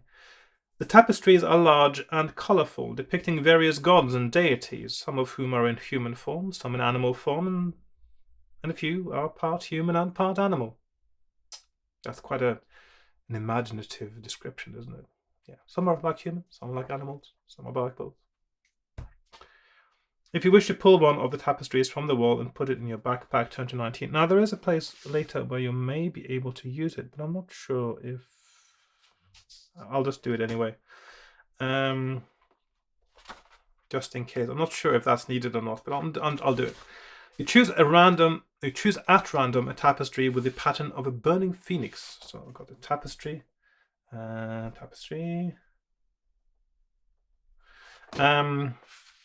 Rising from the ashes, you quickly place it in your backpack and hurry down the corridor. Turn to 263. The corridor runs straight, and you follow it until you reach a magnificent chair set against the left-hand wall, carved in the shape of a sphinx. If you wish to rest in the chair, I'm not going to do that because that requires a luck test, and you get 4 stamina. But I'm only needing 2 stamina, which means that... Oh, hang on. Yes. Or did I forget to put my... No, that is correct, isn't it? It's 4, yeah. I think so. Yes, 20, yes. So I'm only needing 2 stamina, so I don't need to sit on the chair. If I needed more than 4 stamina, I could have sacrificed a luck point to get that. So I'm going to press on and go to 202. As you walk along, you suddenly notice the pungent smell of herbs in the air. It grows stronger as you approach the end of the corridor, where there is a crescent-shaped pool. There is a brass plaque attached to the wall with strange symbols etched on it, which read something, something, something, something. Yeah, just you can read it yourself there. Will you cast a read symbol spell? Did I do that one now? I didn't do that one now. But it says do not drink. So I know that. So I'm not going to drink it, but I'm going to bathe my wounds in the herbal liquid. So I'm going to go to 269. As the liquid washes over your wounds, they heal before your eyes. But although the magical healing properties of the herbal liquid are strong, its recuperative powers are quite weak. Thus, your stamina is increased by only 4 points. Now it's 22 again. Nevertheless, you are pleased to be healed and walk back down the corridor feeling confident. 364. So now I'm feeling both confident and I have renewed spirits within just a few paragraphs. How amazing is that?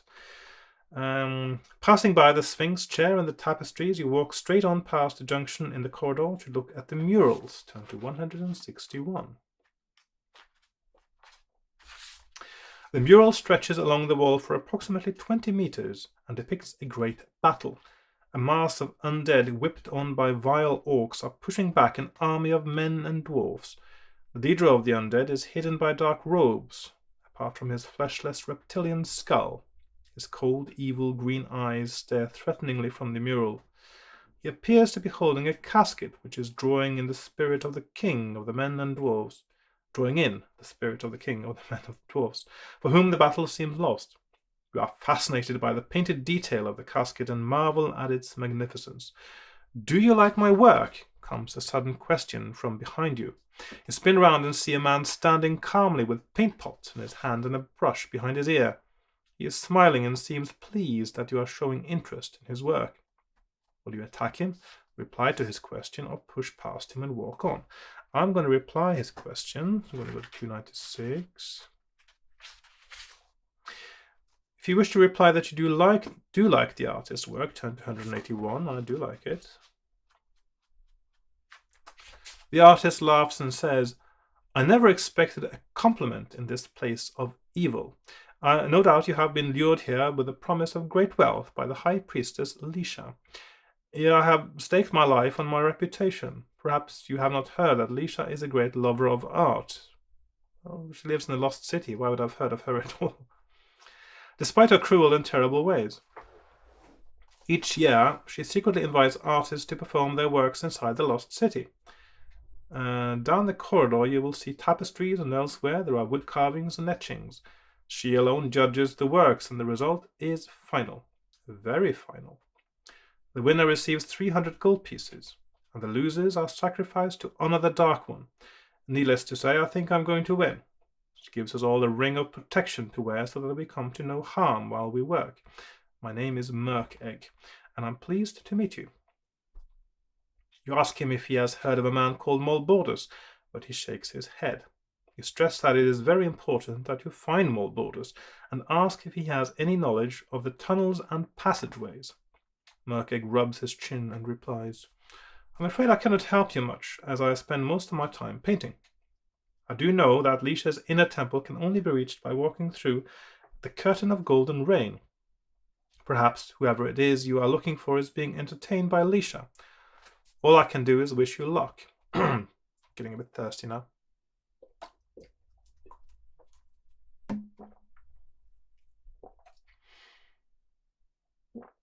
You shake hands with him and press on down the corridor. Turn to 376. The corridor bends to the right, and you follow it round until you arrive outside a closed door.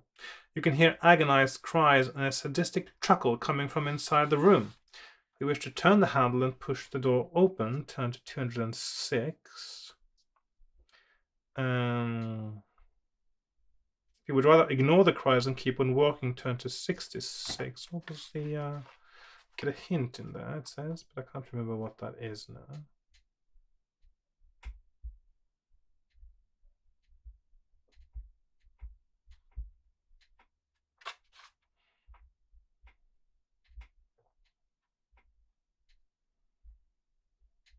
Okay. Yeah, I think I don't need to get that hint again. I remember what it is now. So, okay. You soon arrive outside another door. No noise comes from the other side, but when you try the handle, you find that the door is firmly locked. Will you try the golden key? Is the one I've got. I've got a golden key, so I'll just go straight for the golden key, the one I found in the desert, on the dead man in the desert. What's that key doing there anyway? In a pouch, the dead man. Anyway, the key fits the lock and it clicks open with one turn. Holding on to the hilt of your sword, you open the door, turn to 98. You enter a marble-floored room which is bare except for the bronze head of a beautiful woman mounted on the opposite wall. You are surprised when its lips suddenly start to move and you hear her speak. "Welcome to the room of question," says the soothing voice. "It has been an age since I last spoke to anyone. You are obliged to answer my question or die. Answer it correctly and you will be rewarded. Answer it incorrectly and you will suffer." It's a bit strange she hasn't spoken to anyone because there's so many people and creatures down here in this dungeon and it's quite linear, so they must have passed by here loads of times. Anyway. Now tell me, how many gold pieces does Leisha give to the winner of the art competition?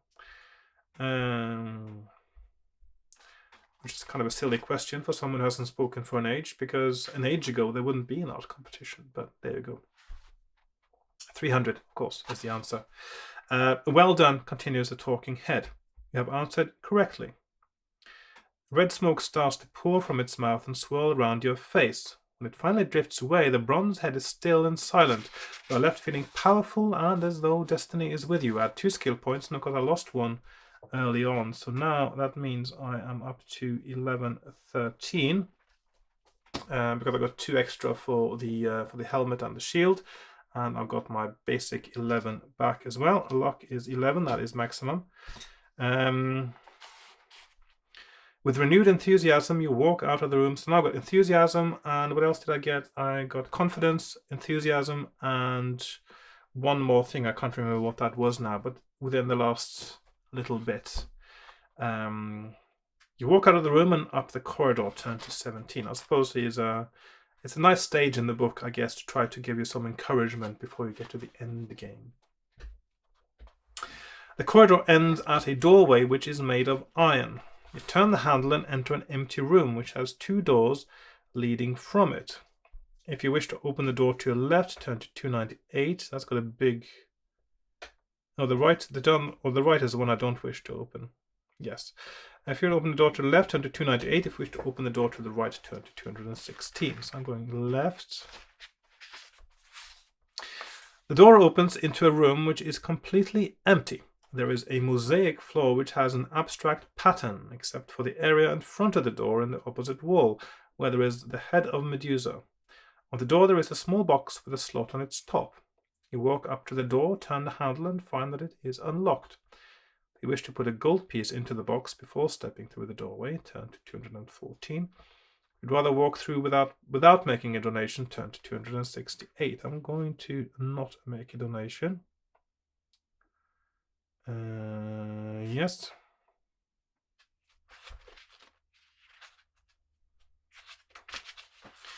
Although light shines through the open door, you can see nothing beyond the doorway. If you can and wish to cast a light spell, I did not have light, turn to 383. If you wish to step slowly into total darkness, turn to 326. I'm going to step into total darkness. No other option, really. Your hands touch rough stone on either side of you, and you realize that you are in a corridor. Your heart thumps as you make your way slowly down the corridor, but what you are unable to see is a sharp blade which is set between the walls, less than a meter from the ground. It cuts painfully into your shin, and as you feel the blood start to run down your leg, you start to panic.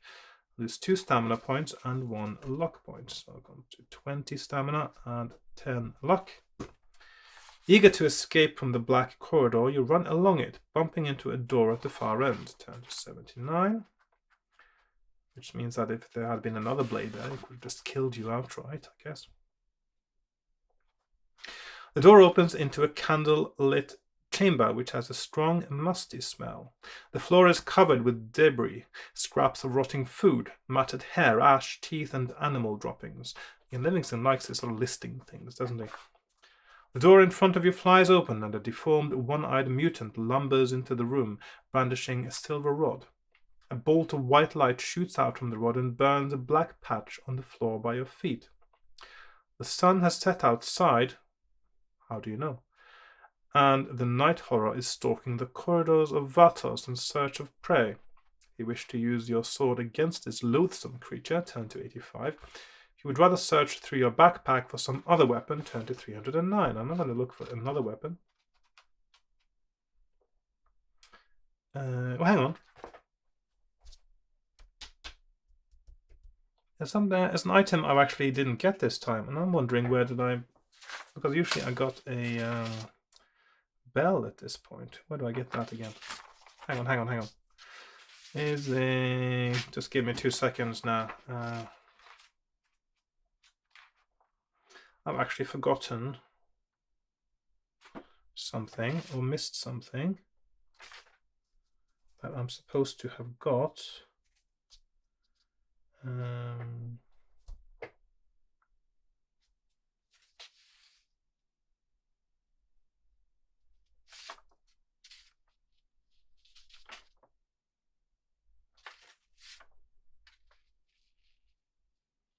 Ah, yes. Oh, I remember now. Okay, so in this encounter, if you have a brass bell, that will actually save you from the creature, but you only get the brass bell if during the sandstorm in the desert you are lucky, and I was unlucky and lost a skill point, and so I didn't get the bell.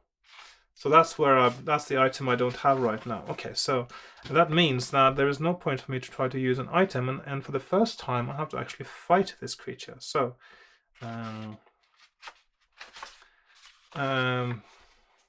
so 85. The Night Horror is a formidable opponent as it is difficult to defeat with a sword. It's got 10, 10. If you win an attack round, roll 1 die. If you roll between 1 and 3, your blow will not have harmed the Night Horror's undead flesh. If you roll between 4 and 6, your blow will wound in a normal way. However, each attack round that the Night Horror wins, your stamina is reduced by 2 points and your skill diminished by 1. Because of the life-draining effect of the bolt, if your skill is reduced to 0, your life will be completely drained away and you will die. Okay, so that is quite bad. In fact, this is... So basically, if you're not lucky in the desert to find the bell, then you're almost screwed. Okay, so I'm going to try this one, but I will have to cheat. This is a save game point now, of course. I'm going to do this battle again if it turns out to be absolutely horrendous, or I'm just going to say that I won it, probably because it will be a little bit ridiculous to stop now. So 10, 10. Okay, so let's just do this one step at a time now. So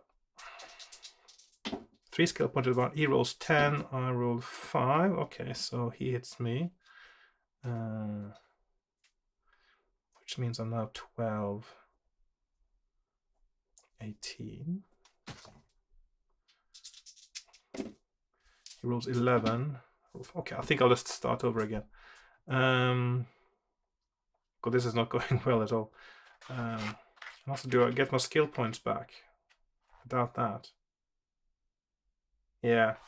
So basically, your skill is just drained away every time it hits you, which means that this is a ridiculously... So basically, if you're not lucky in the desert to escape the storm, you are practically screwed in this encounter here, because your skill will get so low, potentially, or quite likely, that you will not stand much of a chance of winning.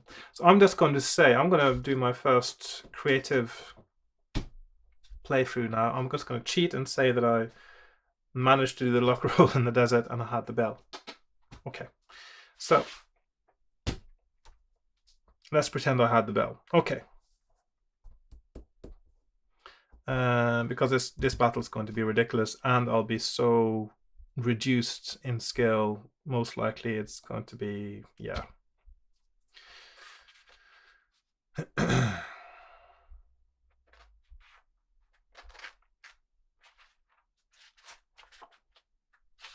So, as you sling your... So I'm pretending I'm opening my backpack now to pick up the bell.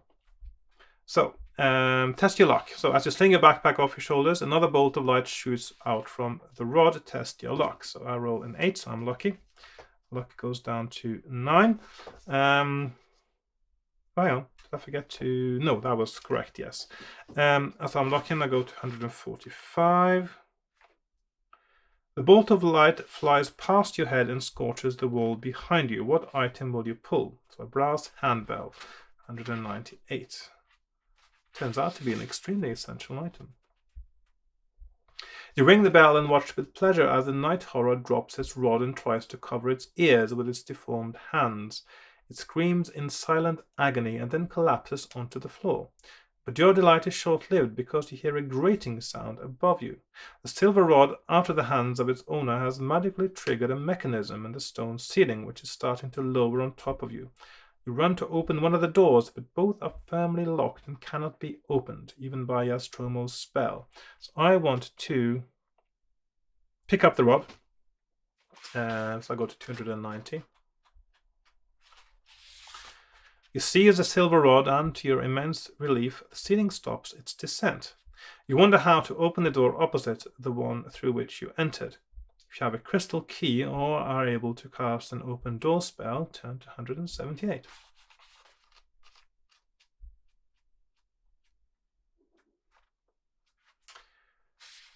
Using your chosen method to unlock the door, and deduct 2 stamina points, yeah, mustn't forget. You step through the doorway into another room. You toss the silver rod back through the doorway and hear the grating noise of the ceiling beginning to lower again. Knowing that you are safe from attack from behind, you look around the room. Well, also you know that you can't go back that way. You look around the room, you now find yourself in turn to 2. The room is small and sparsely furnished, with just a table and chair. A chisel and mallet are lying on the chair, and the floor is covered with wood shavings. On the wall to your left is a large wooden carving, 2 meters by 3 meters in size. It depicts a scene of the lost city being attacked by giant sandworms. If you wish to take a closer look at the wood carving, turn to 302, I will indeed. The carving is very intricate and must have taken months to complete. You look at the building and suddenly notice that there is a hairline crack running at roof level. You find that one of the roofs lifts up and the inside of the building has been hollowed out. Your luck is in. For inside the building is a small dragon carved out of ebony. So I got the ebony dragon. So I've got 4 out of 5 now. Add one luck point, so I'm up to 10 again. One luck point for discovering a dragon artifact. You smile to yourself and slip it into your pocket before opening the door in the wall opposite. Turn to 93.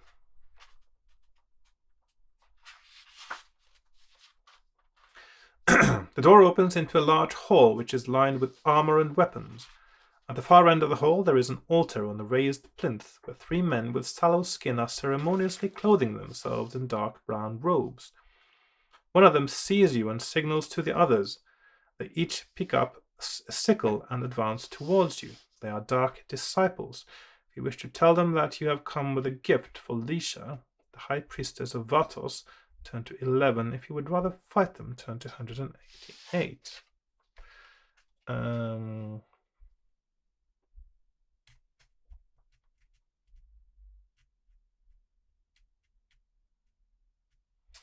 Well, I still don't know if I'm going to say I'm come with the gifts. Try that. I haven't exhausted the options then. If you're wearing a gold medallion with a heart engraved on it, turn to 258. No. If you're not wearing the medallion, test your luck. Okay, so luck is 10. Yeah. So I'm lucky and I go to 284. The Dark Disciples believe your story, but say that they cannot allow you to take the gift to Alicia herself. They say they will take it to her on your behalf. Deduct 1 item from the list. Okay, so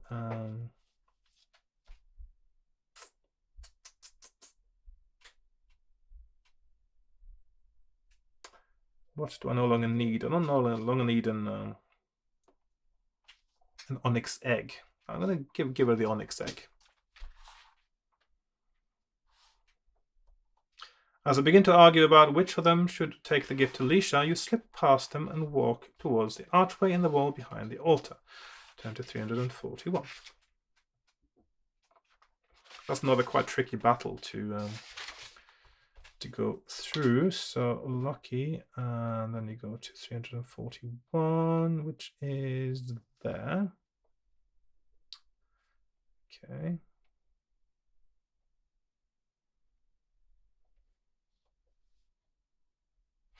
Okay.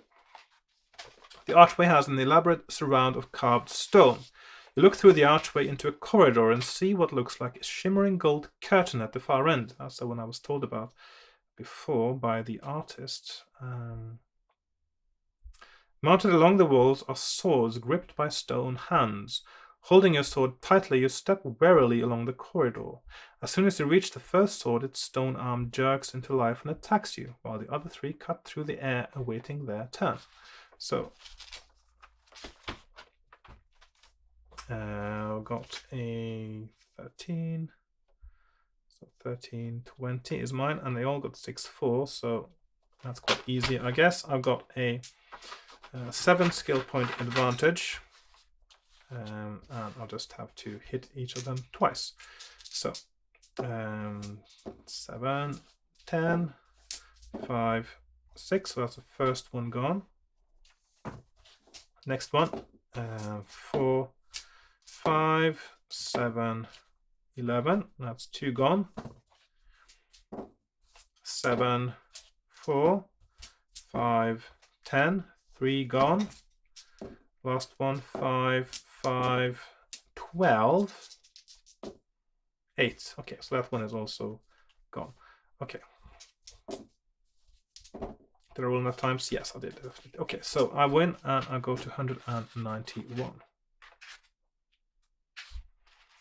When you reach the end of the corridor, you realize that it was not a shimmering curtain that you saw, but a fine spray of golden rain which cascades from a series of holes in the ceiling into a shallow trough in the floor. The corridor turns left at the point where the golden rain falls and stretches to the left as far as you can see. If you wish to keep walking along the corridor, turn to 249. Let's see now. If you would rather step through the golden rain, turn to 354. Let's see, where were we now? So if you go along the corridor, no, I don't think I'm going to actually go step through the golden rain there. 354. Because I think being given the hint that you are supposed to go through it, I think is an indication that you should go through it and not go the other way. That's what I think. So although the golden rain feels wet on your skin, you remain completely dry. You step into a luxurious chamber whose walls are decorated with frescoes and paintings. The floor is made of polished marble, and on it stand several low tables. Cushions are scattered around the shining floor. A huge bare-chested man with a bald head, clad in baggy silk pants, is standing with his feet apart at the far end of the room. His hands are resting on the hilt of a curved sword. On seeing you, he immediately strides forward to attack. He is a slave guard of the outer temple. And he has got 8. So let's see, I've got a 5 skill point advantage. And he rolls 6, 9, 4, 3, 7, 8, and finally 5 and 6. So he is defeated, and I win, and I go to 235. But it is now far into the night, and the strenuous efforts of the day have left you feeling tired and thirsty. You find a bowl of water on one of the tables, which you empty down your throat in seconds. Too fatigued to go on, you lie down in the corner of the room on the soft, inviting cushions in order to rest. If you let yourself fall asleep, turn to 267. If you stay awake, turn to 131. Well, I'm still not sure if I want to risk falling asleep. I'm certainly going to eat something, I guess.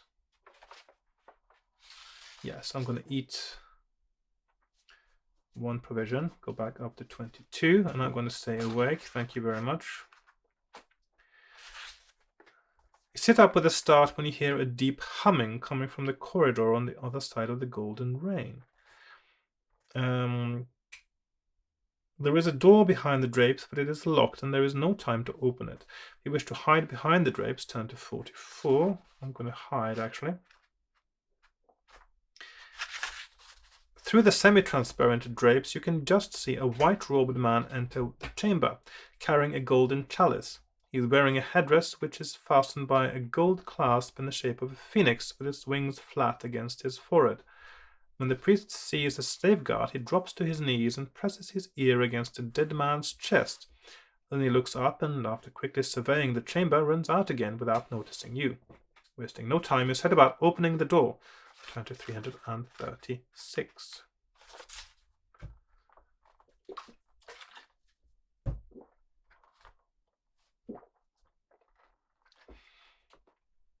If you wish to cast an open door spell, turn to 369. I don't have that. If you wish to hack the lock open with your sword, turn to 68. You chop furiously at the lock until it finally gives way. The door opens into a corridor, which you walk down until you reach two doors at the end. One door has a symbol of the sun in relief on it, and the other door bears a symbol of the moon. There are also strange signs carved below both the sun and the moon. So this is... Next page.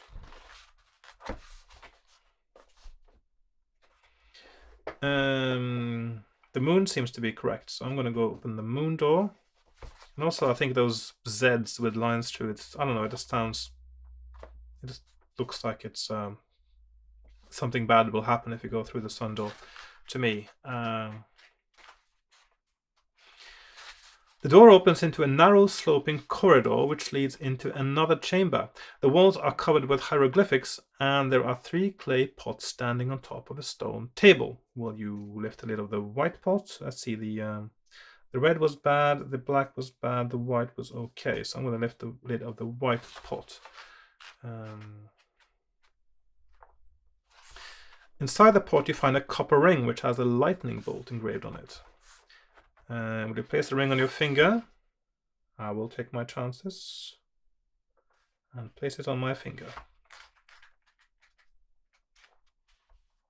Nothing happens when you put the ring on your finger and you decide to leave it on. Will you walk through the chamber? Yes, I'm going to walk through and go to 20. Let's see, let's put the ring, copper ring. Because that's the red and the black pot were all negative things, I'm presuming now that the ring has a positive effect. Fingers crossed. If they're all traps, that would be really bad, actually. And a bit unfair, I think. Beyond the archway, the corridor is well lit and in good order. There is no sand or dirt on the floor, and the statues and carvings on the walls show no signs of deterioration. The corridor soon ends at a door which you discover is open. You enter an empty room with one other door in the far wall and a trapdoor in the floor. If you wish to open the trapdoor, turn to 397. Didn't seem to be anything interesting in there. So I'm going to open the door. It was just dark. It's inside there. The door opens and you walk into a room filled with treasure. There are chalices, statuettes, chests filled with gems, caskets, and hundreds of fabulous artifacts. Will you help yourself to some of the gems? Take the golden skeleton statuette. I was told about the golden skeleton, wasn't I? So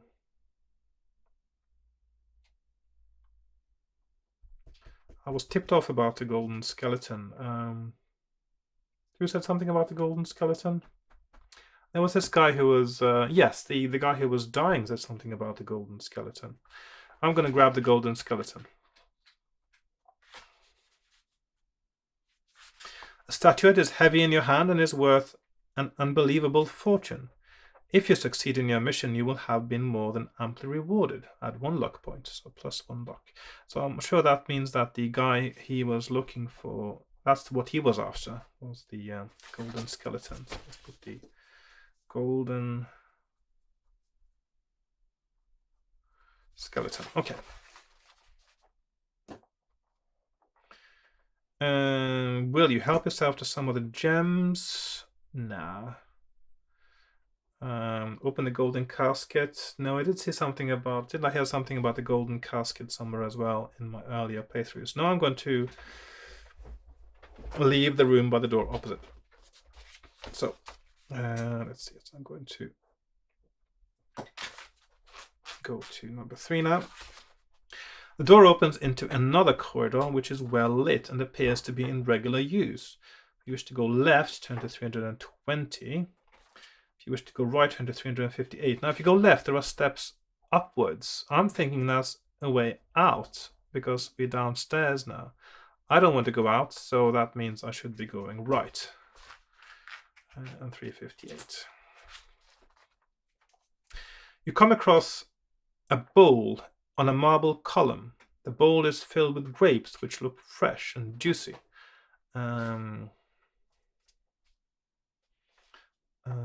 Okay. If you wish to eat the grapes, turn to 112. I do wish to eat the grapes. The grapes taste as good as they look, and so I'm up to 22 stamina. And they have also been grown for a special purpose. They contain magical healing properties and 4 stamina points. When you have eaten your fill, you walk on further down the corridor. Turn to 237. I'm almost at the end now, of where I got to last time. The corridor ends at an archway which is covered by a black curtain. There is a skull carved out of the stone above the archway. Despite its ominous appearance, you throw back the curtain and step through the archway. You enter a small chamber which appears to be the annex of a larger chamber beyond the archway in the wall opposite, but your immediate concern is with the creatures who are standing guard on either side of the archway, and the word archway has appeared too many times in that paragraph. They have human bodies and skeletal hands. Each wears a strange helmet in the shape of a sphinx. In a rasping voice, one of the skeleton men confronts you, saying, "Give good reason to intrude on the domain of Lisha, or die." Both of them stride towards you with their spears pointed at you. Will you cast a creature sleep spell? I don't think that would work on undead, surely. Tell them that you have brought Lisha a giant sandworm's tooth, or attack them with your sword. I should probably just attack them, actually. So...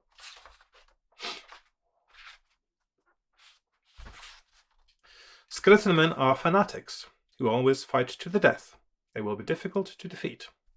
All right. If you say so. 9, 6, and 9, 8. Let's see. Hopefully I won't have to cheat on the battle again. So I've got... fight them one at a time, yes. So 9, 6, and 9, 8. And I am at 13, 22. Okay. So I've got a 4 skill point advantage. Let's see how that goes. 6 is down to 4. 9 is down to 2. 4, 6. First one is deader than before. 6, 10, 6, 7, 9. Yeah. 8, 7, and finally 10, 6. That's a draw for Okay, so he's dead as well. Sorry, I'm speeding it up a bit there. So if you didn't follow that, you have to pause it and watch it again if you really need to know all the details. But I did beat them. So, okay. If you win, turn to 53. Okay, so the last time I made the mistake of telling them I had a sandworm tooth for Leisha, and of course that seemed to cause the end of the game. So, yeah.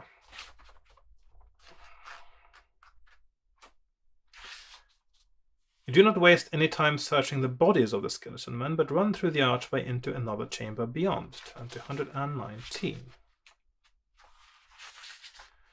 You walk through the archway and up a flight of marble steps into a luxurious chamber which has a high ceiling supported by parallel lines of marble pillars.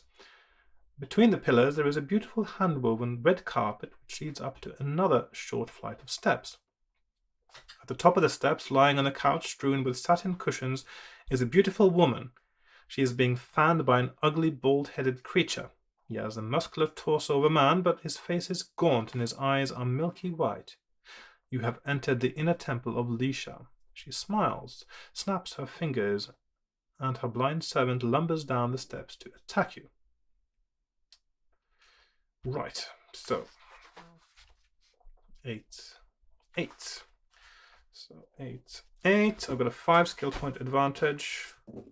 10, 7, 7, 11, 8, 9, 6, 3. And that is it. Okay. Doing quick battle now. 7 to 3. Leisha appears surprised that you have managed to enter her inner temple and defeat all her guards. She rises from... Well, she should be, really. And yeah, because it's so easy to get killed along the way. She rises from her couch and steps towards you, holding aloft a shiny black crescent-shaped object. If you can and wish to fight her using a giant sandworm's tooth, turn to 219, and that is because that is the only thing that can kill her, I think. If you wish to attack her with your sword, turn to 282. So 219, sandworm, 282 sword. So I'm going to use the sandworm's tooth. Leisha's facial expression changes suddenly from one of smug superiority to a look of horror. Invulnerable to ordinary weapons, her only weakness is being attacked with the jagged edge of a giant sandworm's tooth. On seeing your weapon, she flees from the temple through a door in the wall behind the couch. If you wish to open the chest lying beside the couch, turn to 265. I don't think so, actually. That may have been one of those. I think that is the one that I was warned against. Not this playthrough, but another one. That there might be a one of the letters of death inside that chest. So that's 265. Chest, or 137 run after. So I'm going to run after Leisha and go to 137. The door leads into a hallway, at the end of which you see Leisha disappearing through another doorway. There is a bronze idol in the shape of a dog standing in the middle of the hallway. If you wish to stop and inspect the idol, turn to 186. If you would rather follow Leisha, turn to 47. Okay. Seems a bit bizarre to tell me about the bronze idol when I'm in the middle of running after someone.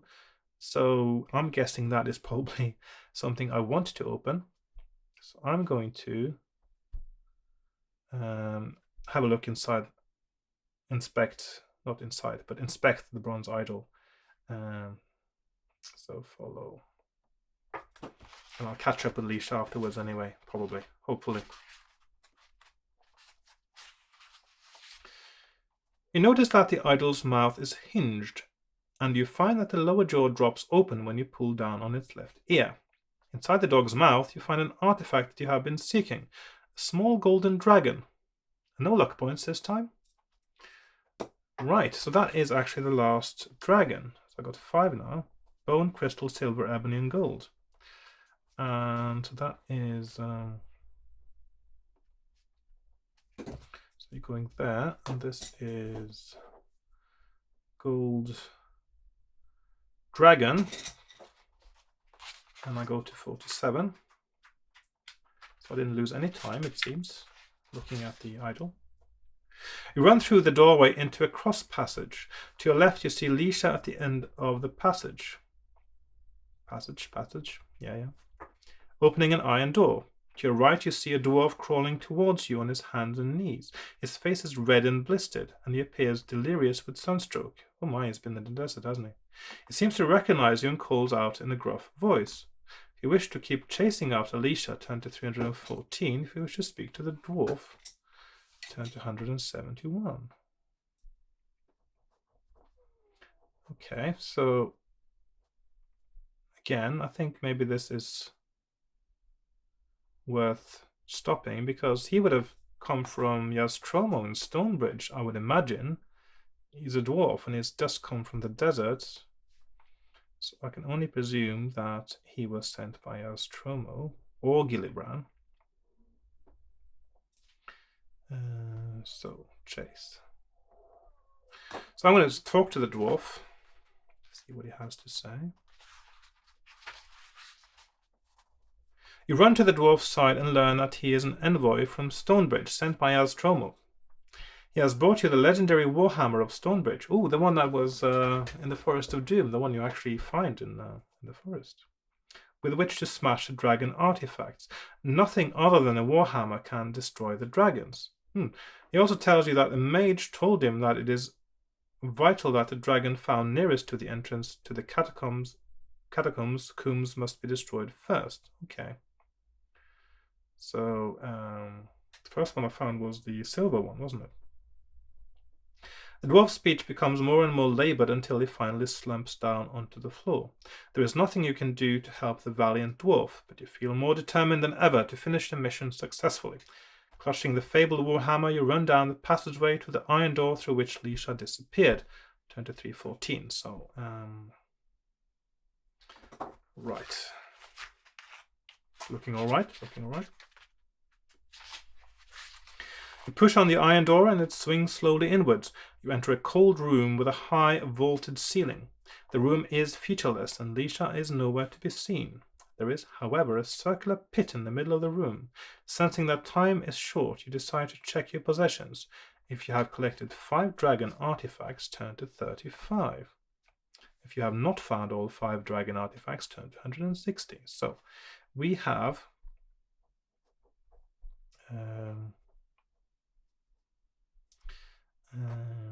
160, not 5 or 35, 5. Okay, so I have all 5 dragon artifacts. This is the time. Save game, I think. You take each of the dragons and place them on their floor. You look at them carefully and ponder their dormant power. Which dragon will you attempt to crush first? I will try the silver. Was the first one I found. Was it not? Was it on? Oh, was it the bone? No, that was the bone I found first, of course. I'm thinking about the wrong...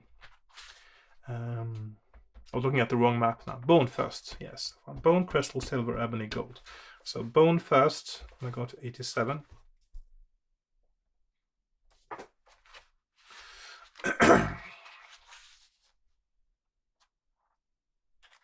The artifact looks harmless, lying on the floor, but you suspect that destroying it will not be an easy matter. If you're carrying a warhammer, turn to 362. Okay. 362. If you do not have this weapon, turn to 193. Not hammer. So 362. Would be quite a bummer to sort of end there. You sort of basically finished right next to the warhammer. You raise the warhammer into the air and bring it crashing down on top of the bone dragon. The artifact splinters into tiny fragments and you allow yourself a smile of satisfaction. You raise the warhammer a second time, but suddenly hear the sound of thunder coming from the depths of the pit. Turn to 288. A man's head suddenly appears from the pit. His face is a manifestation of evil. The ground below him rises up slowly until his feet are level with the floor of the room. He walks slowly towards you, saying, "Give me the dragons I seek." You shrink back, uncertain of what terrible powers Malbordus might possess. He suddenly claps his hands together, and a deafening thunderbolt shatters the silence of the room. Cracks appear in the floor and walls, and the pain in your ears is unbearable. If you're wearing a copper ring, turn to 334. Okay, so we have... okay, so that it is 288, and then we have copper ring, 351, copper ring, or 334 copper ring, or 351 no copper ring, not. So I'm going to go to 334 because I'm wearing a copper ring with a lightning bolt on it. The ring you found in the pot is a ring of protection. The pain in your ears quickly fades away, and you are able to draw your faithful sword to fight a last desperate battle. Turn to 380. So you definitely need to pick up the ring in that case.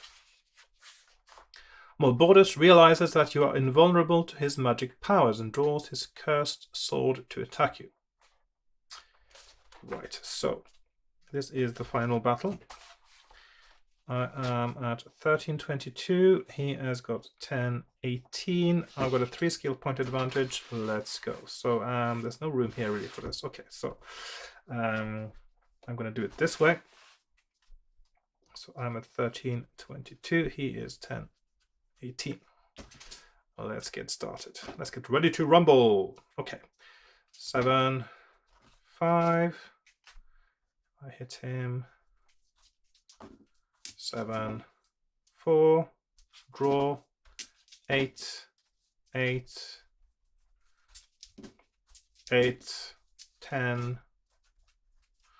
How much skill luck do I have? 10. So I can test luck and get some extra damage as well. So I'm going to test my luck now. Yeah, so I'm down to 9. And I'll do 2 extra damage. He rolls a 9. I rolled a 5. So he hits me.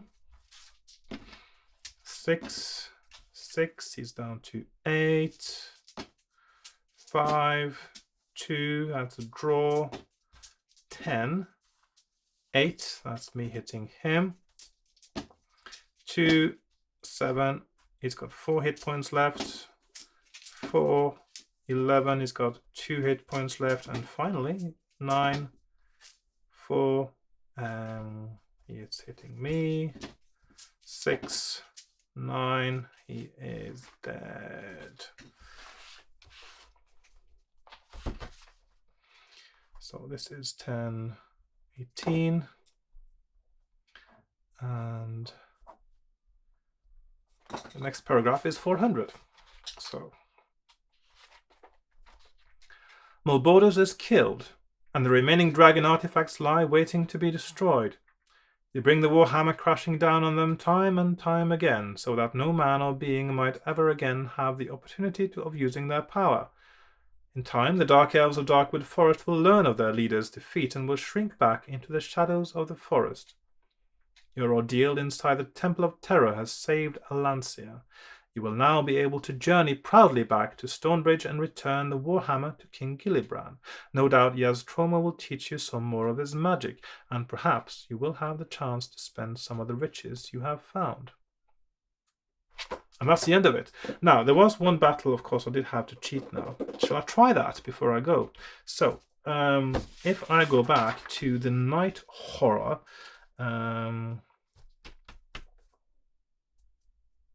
and let's see, where are we now? 85. Just to see how that battle would turn out. Of course, what happened later would have been really difficult without if I'd done that. But I'll just do it just to see. Just get the maps out of the way now. And just do a new page here. So, just to see how that would have gone. So I've got a, at the time I had all the bonuses I would get, didn't I? So, yeah. So say I've got 13, so he's got 10, 10.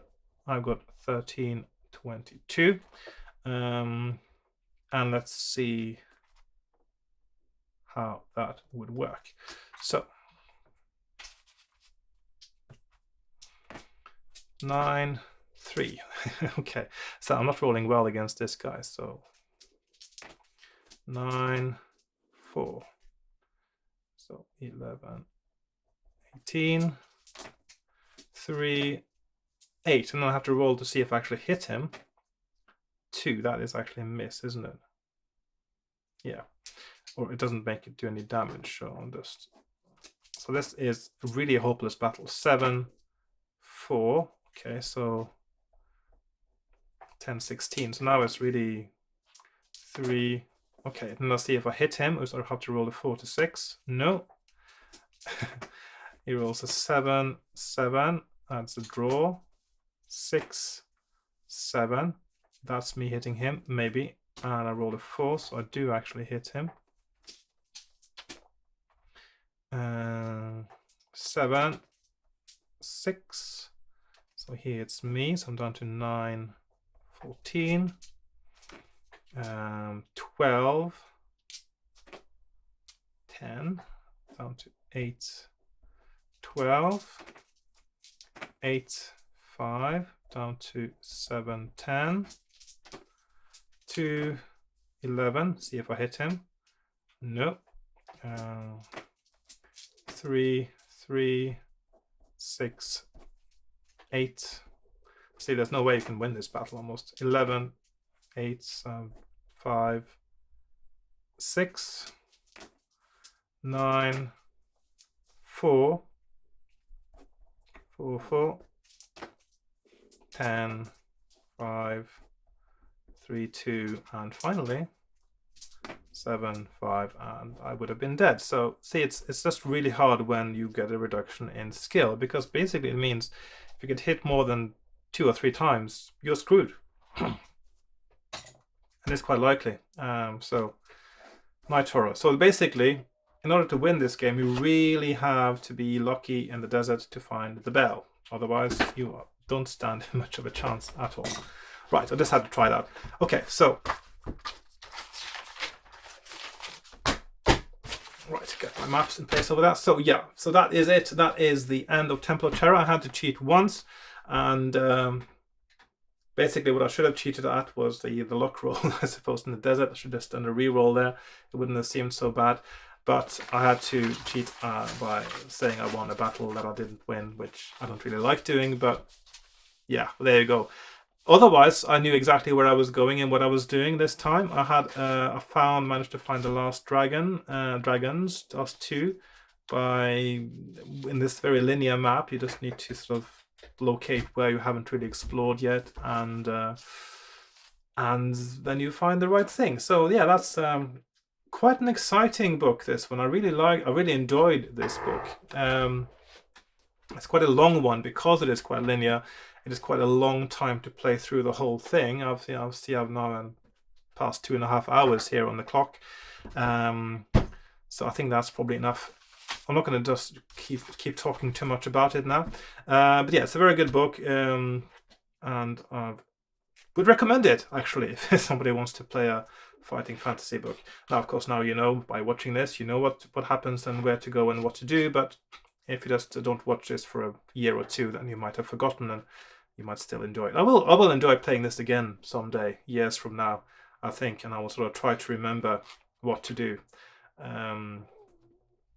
So yeah, that means next time I will be playing the sometimes much maligned The Rings of Kether. Yes, I know this is one of the less popular books, but I will play it as well and give it a chance and see what happens. Of course, Space Assassin, my previous sci-fi entry in the series, not too impressed with that one. I'm thinking this is probably better, it doesn't take much, and I'll actually be looking forward to a change of setting again into something a little bit more sci-fi. So yeah, it'll be interesting to see.